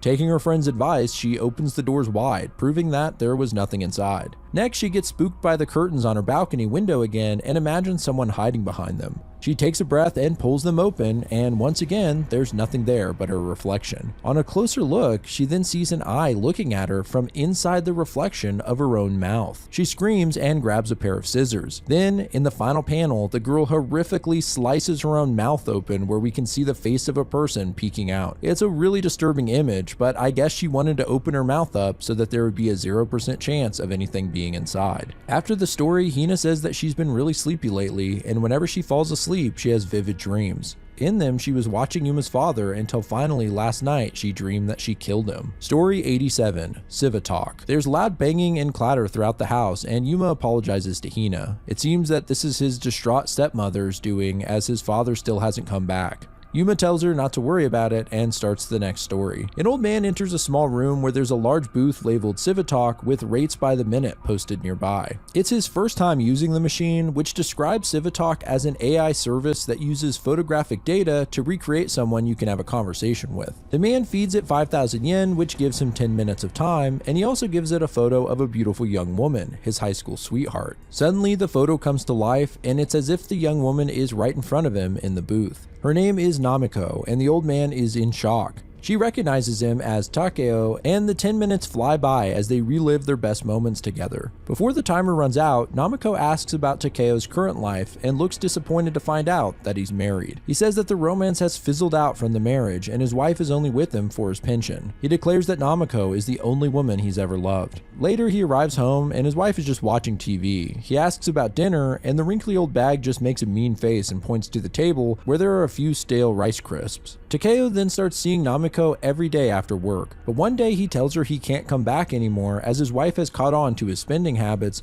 and hid his money and checkbook from him. Tears well up in Namiko's eyes, and she says that it's probably for the best. Rather than someone who's gone, he should cherish the person he has by his side. Takeo gets home and does the opposite. He sneaks up on his wife and attempts to strangle her with a rope, but she catches onto him and he panics, running out of the house. She chases him all the way to the Civitalk machine, where she finds him talking once again to Namiko, and she wonders why her husband is talking to her when she was younger. The old man freaks out, saying that it's not her, and in the final panel we hear a smashing sound. It's a great reveal. The old man wasn't talking to some other woman from his youth, but rather his wife from back when he first fell in love with her. It'd almost be sweet in another context, but here it's just sad as hell. The story ends and Hina tells Yuma that she's still having the dreams, and now she sees another person in them, his stepmom. Speak of the devil, Yuma's stepmom enters the room and yells at Hina to go home. Story 88. Let's go to the park. Yuma and Hina are discussing her dreams again, and she says that each dream she gets closer to his stepmom. As they talk, Hina passes out, and I guess Yuma's used to it by now as he just starts the next story. This one starts with an ominous dark panel of a creepy man saying, "Let's go to the park." It cuts to a man named Kenichi and his young son now walking past a park. The boy begs his father to let them play. Kenichi says he's sorry, but he has a severe phobia of slides, and that maybe now his mother can bring him later. In that typical child fashion of having no tact, the boy says, "Is it because Grandpa died falling down a slide?" And the kid is right. The reason Kenichi is afraid of slides is because his father fell off a slide and died while saving him from falling. Well, now just ignores his father's deep-seated trauma and runs into the park laughing. He climbs the slide and tells his father there's nothing to be scared of, but Kenichi is hit with terrifying flashbacks of his father, suggesting they go to the park. Every step he climbs in pursuit of his son, more memories come flooding back to him. We learn that in reality, this was no average park visit. Kenichi's drunken father woke him up in the middle of the night to take him.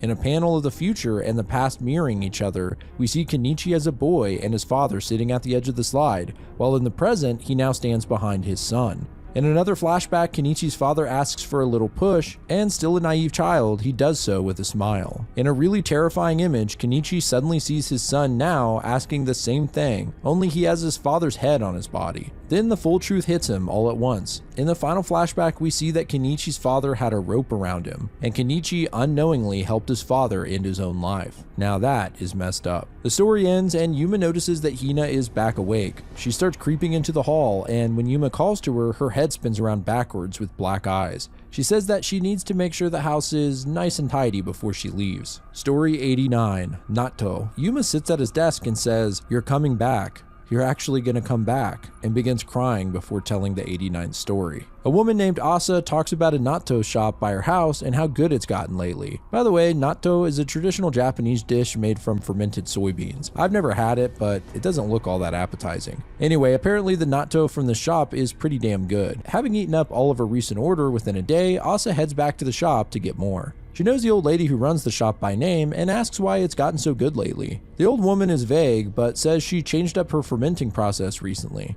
She did some research and found an ancient process of making natto. Asa's too curious and asks her what she changed, and the woman shockingly says that she started fermenting the natto with human meat. Asa is obviously flustered, but the woman starts laughing and says she's only joking. Asa is relieved to hear it and grabs her order, though she does notice the fact that the woman is wearing oversized black gloves. It's kinda weird. Later, Asa digs into the beans, and despite the unnerving joke the old woman told, the beans are delicious. Then, Asa bites something hard and pulls a human nail out of her mouth. Well, I just about threw up. Asa rushes back to the shop with the nail in a baggie and tells the woman what she found. The lady apologizes, saying sometimes stuff like this can happen, and offers Asa a replacement batch on the house. The woman then slides off her black gloves, and her hands are fine. She's not missing any fingers or anything, if that's what you were thinking. Asa is relieved and forgives the mistake when she sees all the extra natto the old woman threw in. She heads out, and the woman looks at a picture of her presumably dead husband, saying, "Don't worry, I'll protect the shop no matter what it takes." And now that we can see the woman's full body behind the counter, she's missing a leg, implying Asa's suspicions were true and the woman fermented the natto with her own foot. After the story, Yuma contemplates what Hina said and seems to know that she's going to get rid of his stepmom. Story 90. Letters from a Parent. The chapter opens with Hina tied up on Yuma's bed. He apologizes, but she says she understands. He's only doing this because he has to.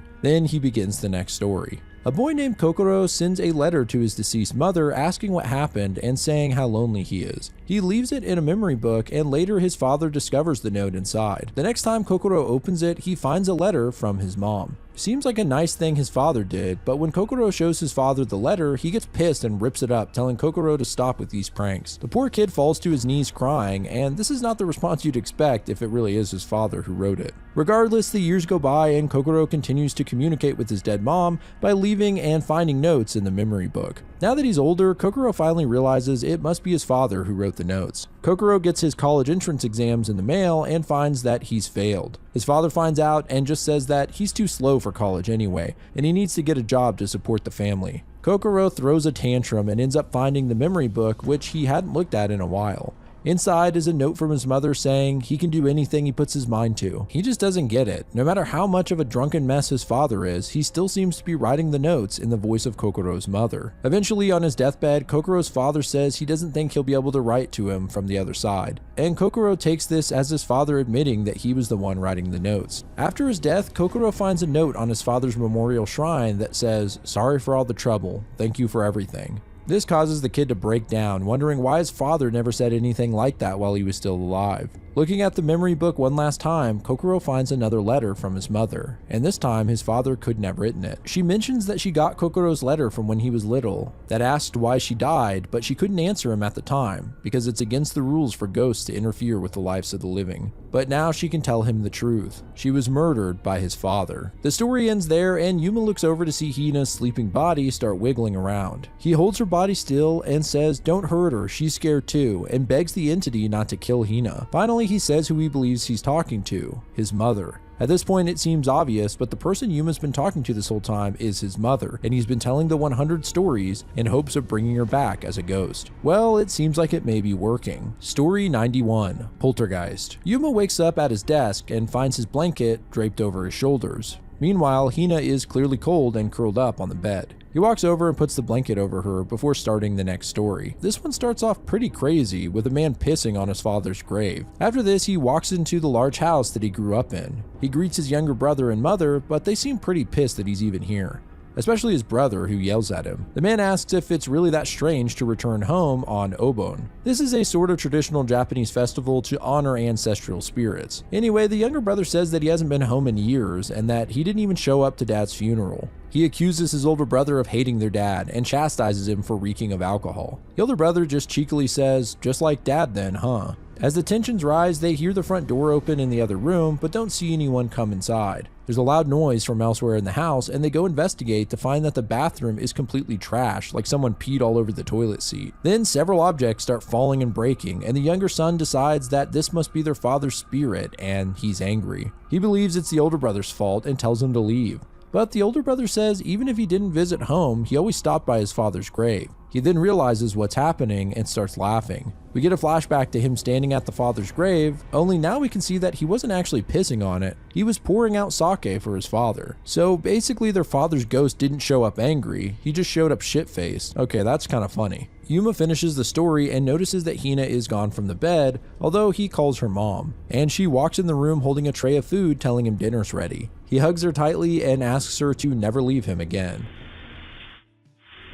Story 92, Zashiki Warashi. Yuma and Hina, or should I say Yuma and his mom, are having a great time playing games and eating snacks when she tells him it's time he tells the next story. Sometime decades in the past, a woman walks into a room of a large house and looks disturbed that someone is missing. It then jumps ahead 30 years and we see a large hotel. The lady running the place tells the most senior employee, Takarada, that she'll have to take over for the head of staff since he died under suspicious circumstances. Takarada gladly takes on the responsibility, but is a little thrown off by her first task. She must bring food into a room which all other staff are forbidden from entering. The owner tells her she must always knock before entering and to lock the door behind her immediately. Then she must take off her shoes and place them facing opposite directions. They both do so and move further into the chamber where they see an old doll. The owner announces that they've brought a meal and tells Takarada the final step is to remove yesterday's meal and replace it with a new one. She says that following these instructions is crucial to the fate of the hotel, and hands her the room key. That night, Takarada sneaks over to the room and enters without any food. She places her shoes on the ground, but both facing the same direction, and then, kneeling, says, "Please come home." We hear the sound of tiny footsteps and then 2 small feet step into the shoes and the doll walks out of the room. Takarada smiles and it seems that this was her plan. The owner is alarmed to see a small child come down the elevator in the middle of the night and is shocked when she realizes who it really is. The doll then hits her so hard that the woman's head flies off and rolls on the ground.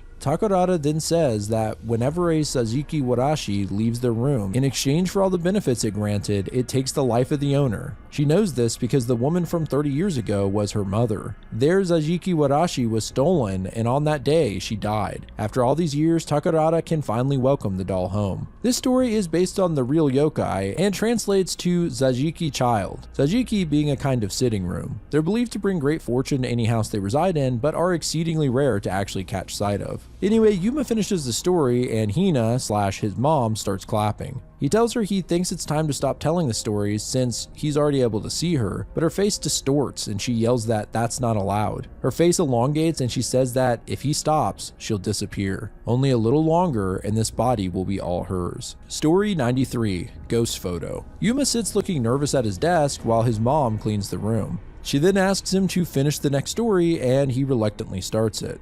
2 friends are hanging out in a creepy tunnel and take a photo. While reviewing it, they notice what looks like a ghost woman in the background. They both yell and start running, terrified. The next day, they talk on the phone about how creepy it was, and one of the guys asks the other to take a picture of the slides in class for him for note-taking. Class starts, and the man takes a photo of the notes, but when he reviews it, he notices something in the corner. It looks like the ghost woman. Of course, he sees nothing in real life, so he snaps a few more pictures and sees the girl in each one, and she's getting closer. He's terrified and runs out of the class, then he sends the pictures to his friends telling him the ghost from yesterday is chasing him. The problem is he can only see it in the photos, so he runs down the hall snapping pictures behind him. His friend then tells him to stop. If the ghost really has been chasing him since yesterday, wouldn't it have caught him by now? He thinks that the ghost can only move toward him when he takes the photos. The friend says he'll head over and hangs up, leaving the man standing terrified in the hallway. He feels blind, and against his better judgment, he takes a couple more pictures where he sees the girl is only feet away from him. Seemingly confirming his friend's theory, he stops taking pictures and heads back to his apartment. He nervously waits for his friend to pick him up and checks his phone, but his password isn't working. He then uses the Face ID, but it doesn't recognize his face.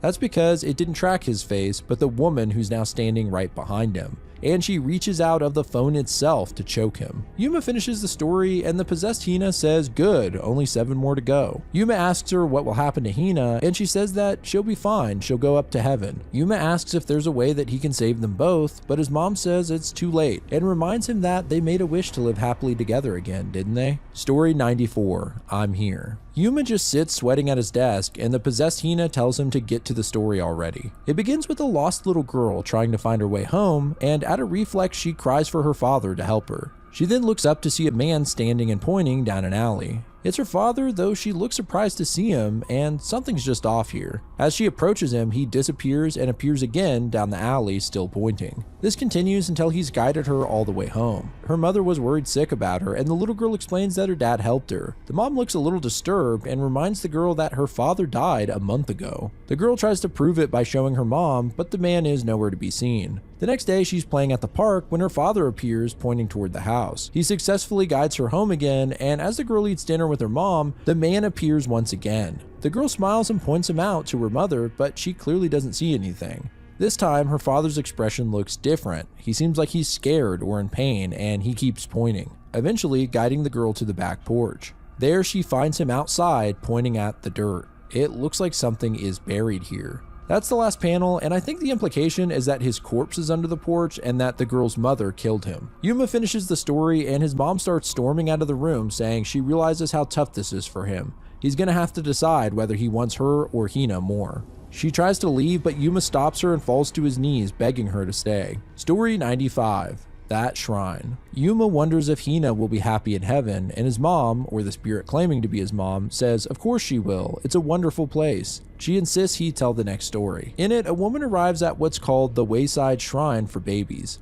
and there's a sign posted nearby that says no offerings allowed. The woman prays to the shrine, asking that it grant her and her husband a child soon. She starts to walk away when she hears a small cry. When she turns around, she sees a small statue resembling a baby. She asks if it's hungry and gives it all she has, a small piece of candy. It smiles and stops crying, and the girl takes this as a good omen. She leaves the shrine and runs into an old woman at the bottom of the steps. The woman is surprised to see someone so young here, and the girl says she figures a lot of people would come here to wish for a child. The old lady looks worried and says that she's got it wrong. You wouldn't want a child born from that blessing. Apparently, the shrine was built to pay respect to the bitterness and resentment that infants hold. That's because years ago, countless babies were abandoned on this mountain, so their parents would have less mouths to feed. She asks the young woman if she made any offerings and tells her to stay as far away as possible. The girl then runs back to the shrine thinking she should probably take back that piece of candy. However, as she climbs the steps, she starts feeling really heavy and suddenly pukes all over. At the same time, her stomach starts rapidly expanding as if she was in her third trimester. Even more disturbing, small feet kick violently from inside her belly. She finally makes it back to the statue and it's gone. Only the candy wrapper remains, and the woman begins hearing the sound of a crying baby coming from her own womb. As Yuma finishes the story, he asks his mom if he could see Hina one more time to properly say goodbye.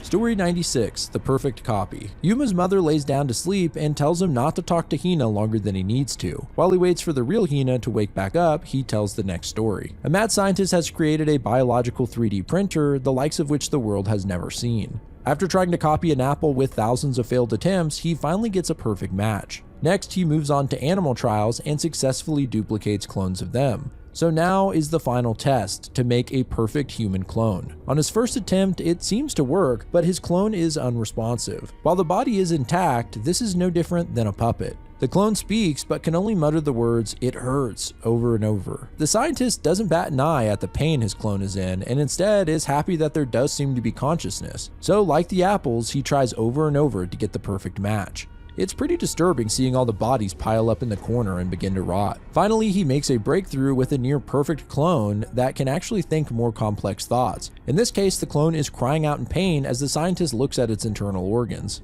Like usual, he shows zero empathy and just laughs at the clone. He does one last attempt, and this time he's sure that it'll finally work. He gets into the cloning pod and successfully makes another copy. However, this time, his pod won't open. He's locked in. He then sees his clone exit the other pod and examine him, saying that he's finally made the perfect copy and that this copy even believes he's the original. The scientist denies this. He remembers walking into the pod and initiating the process himself. Well, that's because it really is a perfect match, including memories. So it's kind of a cool way to do this. It switched us to the clone's perspective to simulate how it would feel. From the clone's perspective, he feels no different than the scientist who started the experiment. Well, the original scientist puts his clone down on the operating table and checks out his organs. Of course, the clone cries in agony, but proving that he really is a match this time, he's actually smiling at his own handiwork. Yuma finishes the story and Hina wakes up in bed, the real Hina this time. He tells her that his mom is going to come back and she's happy for him. Then she asks him how, and he just stares at her awkwardly. Story 97, Kokori-san. Yuma tells Hina that his mom is nearly back, and to mark the occasion, he wants to hear one of her stories. The story starts with some kids playing a game of kokori, similar to something like a Ouija board. The students place their fingers on a coin and see if spirits communicate with them by moving the coin to spell out phrases or answer yes and no. On this occasion, they get no response and give the coin back to the girl who donated it, Shiori.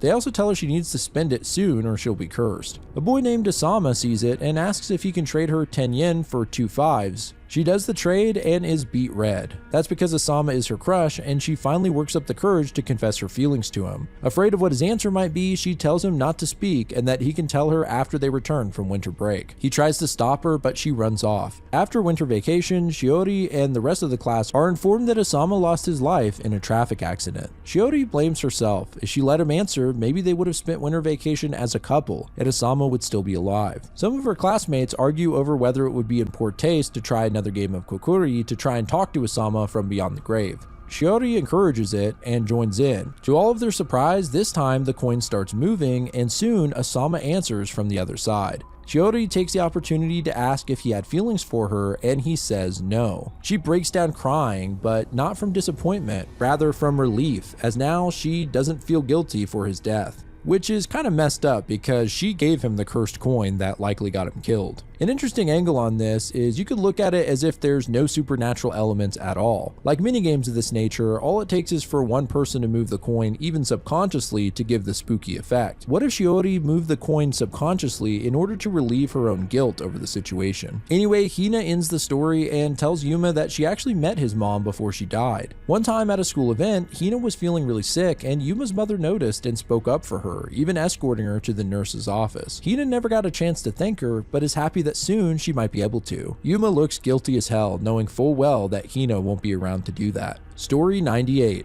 Ghost marriage. Hina's back to being possessed and asks Yuma if he's done with his goodbyes and if Hina suspected anything. Yuma assures her Hina had no idea and they move on to the next story. A man's trying to get into his apartment when his ex-girlfriend Kyoko comes up behind him. I guess she's become sort of a stalker and says that if he won't marry her, then they'll just have a ghost marriage, whatever that means. The man just ignores her until he notices she's holding a knife. The man takes action and tries to grab the knife from her hands, and in the struggle, it slices right through Kyoko's neck. He calls the police and luckily isn't charged with anything because a security camera caught the whole thing, making it clear that this was self-defense. One day while checking his mail, the guy sees a red letter from Kyoko. Inside is a photo of Kyoko in traditional bridal wear as well as a lock of her hair. Freaked out, the man starts researching ghost marriages and learns that a woman can put her photo and hair into an envelope, and after death, if a man opens it, he enters into a ghost marriage. He starts realizing that this was her plan all along as Kyoko was smiling when she died. The man then burns the photo and her hair on the stove, but someone rings the doorbell. It turns out to be Kyoko's family who are congratulating him on the marriage. After the story, Yuma asks his mother if she can return Hina's body to her house for one day. That way she can see her mother one last time before she dies. Then she can come back here and they can celebrate the 100th story together. Story 99. Hanako-san of the toilet. Yuma wonders why his mom hasn't left yet, and she says that she wanted to hear the 99th story before she brought Hina back to her house for the day. The story follows a girl named Kaori who keeps knocking on the bathroom stall door calling for Hanako-san to come out and play. This is another real-life urban legend about a girl who haunts bathrooms in Japan. Kaori enters the stall and begs Hanako to return her big sister to her. Later, some classmates ask her why she keeps going to the third floor bathroom by herself. She explains that her sister and best friend died suddenly one day in the third floor bathroom. Kaori believes she was dragged in by Hanako, and her classmates just make fun of her for believing such a childish story. Later, Kaori returns to the bathroom, this time with a rope, hoping to pull her sister out of the toilet. Suddenly, there's a loud banging on the stall door, scaring the crap out of her, but of course this was only her classmates messing with her. Feeling a little silly, Kaori starts to leave, but the rope in her hand goes taut, as if someone has grabbed the end of it. She starts pulling it until she actually sees a small hand holding the other side in the drain. But she loses her grip and drops the rope, which is pulled down the toilet. Determined to save her sister, Kaori arrives the next day with even longer rope. Walking through the hall, she overhears her classmates making fun of her. They looked into it, and the real story is that Kaori's sister apparently took her own life after being bullied so much. They feel bad for making fun of her now, assuming she just can't accept her sister's death. Kaori returns to the toilet regardless, and once again lowers the rope down the drain. A hand grabs on and starts pulling the rope. This time they make it arm's length out of the toilet and actually grab Kaori's hair. They're not trying to get out, they're trying to pull her in. Just then, another set of hands reaches out and stops the first pair, pulling them both down into the toilet. In the end, it seems Hanako was trying to pull Kaori in and her sister saved her. Once Kaori realizes this, she can't help but reach out again for her sister, and on the final panel, we just hear strange sounds coming from the toilet, and the girl is nowhere to be seen. Yuma ends it, and his mom heads off to Hina's, saying she's excited for the last story tomorrow. After she leaves, Yuma sits at his desk and seems to grab the photo as the screen goes black. There's sounds of a struggle, and we hear Yuma thanking Hina before even more disturbing noises. Story 100. Mom. This chapter starts with a fuzzy black screen. We see a figure asking if anyone can hear them, and then they begin a story. This story is about a boy named Yuma. He wakes up in the middle of the night scared and asks his mom if he can sleep with her. She's beautiful and kind and happily lets him jump in the bed. As he lays down, his mother tells him not to be afraid. Actually, she keeps repeating this phrase and slowly wraps her hand around his neck. Yuma wakes up in a cold sweat. This was only a dream or nightmare.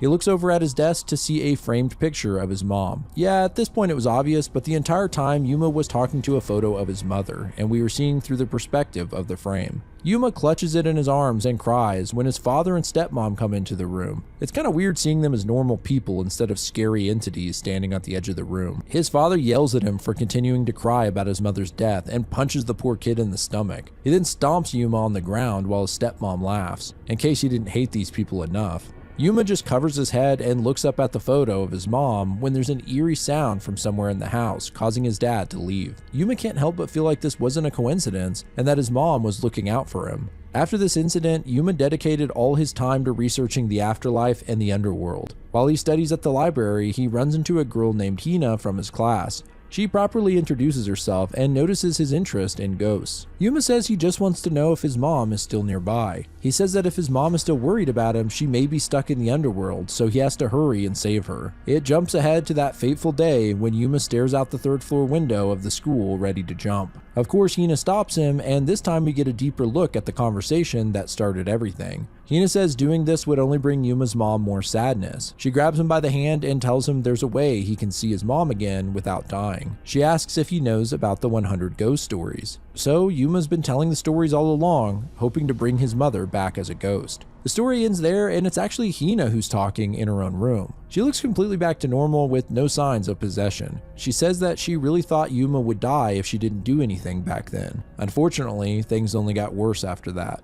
There's a knock at the door, and Hina's mother says she got a letter. It's from Yuma, and she holds it up so we can see it. He says that when Hina told him about the ghost stories, it gave him hope, but somewhere along the way, he wanted more. He wanted to live together with his mom again, and if Hina died, he would have been able to, but he couldn't bring himself to do it. He thanks her for never making him choose. He's going to heaven to be with his mom now. Goodbye. Hina shivers and starts crying, calling Yuma cruel. Up until the end, he never confided in her and ultimately chose his mom. She just wishes she could have been there to stop him. She says, "I guess there's no holding back now." That puts an end to the first story, and clicks the lights off. And that, my friends, is the 100 ghost stories that will lead to my own death. It looks like in the end, Yuma did end his life in order to see his mother. And now, in order to contact him, Hina has begun her own round of 100 stories, creating a vicious cycle. My guess is that Hina is actually talking to a photo of Yuma, similarly to how he spoke to his mother. I wasn't sure what to expect from the ending, but man, it's a pretty sad way to end it, I have to say. It's kind of sad to see this series end, as I've dedicated hundreds of hours into covering it over the last couple months, but it's really been a blast. As I've said before, it's amazing to me how the author, Anji Matono, was able to come up with so many stories that were all creepy and engaging. Anyway, what did you guys think of the ending, and what were your favorite stories along the way? Let me know in the comments. Shout out to Kill Me Katie as always for the intro and outro music, which is likely playing right now. And if you want to see your art at the end of my videos, email me a submission to the address below with a name or social media handle. But I appreciate you guys watching at all. This is Grief speaking. Goodbye, friends.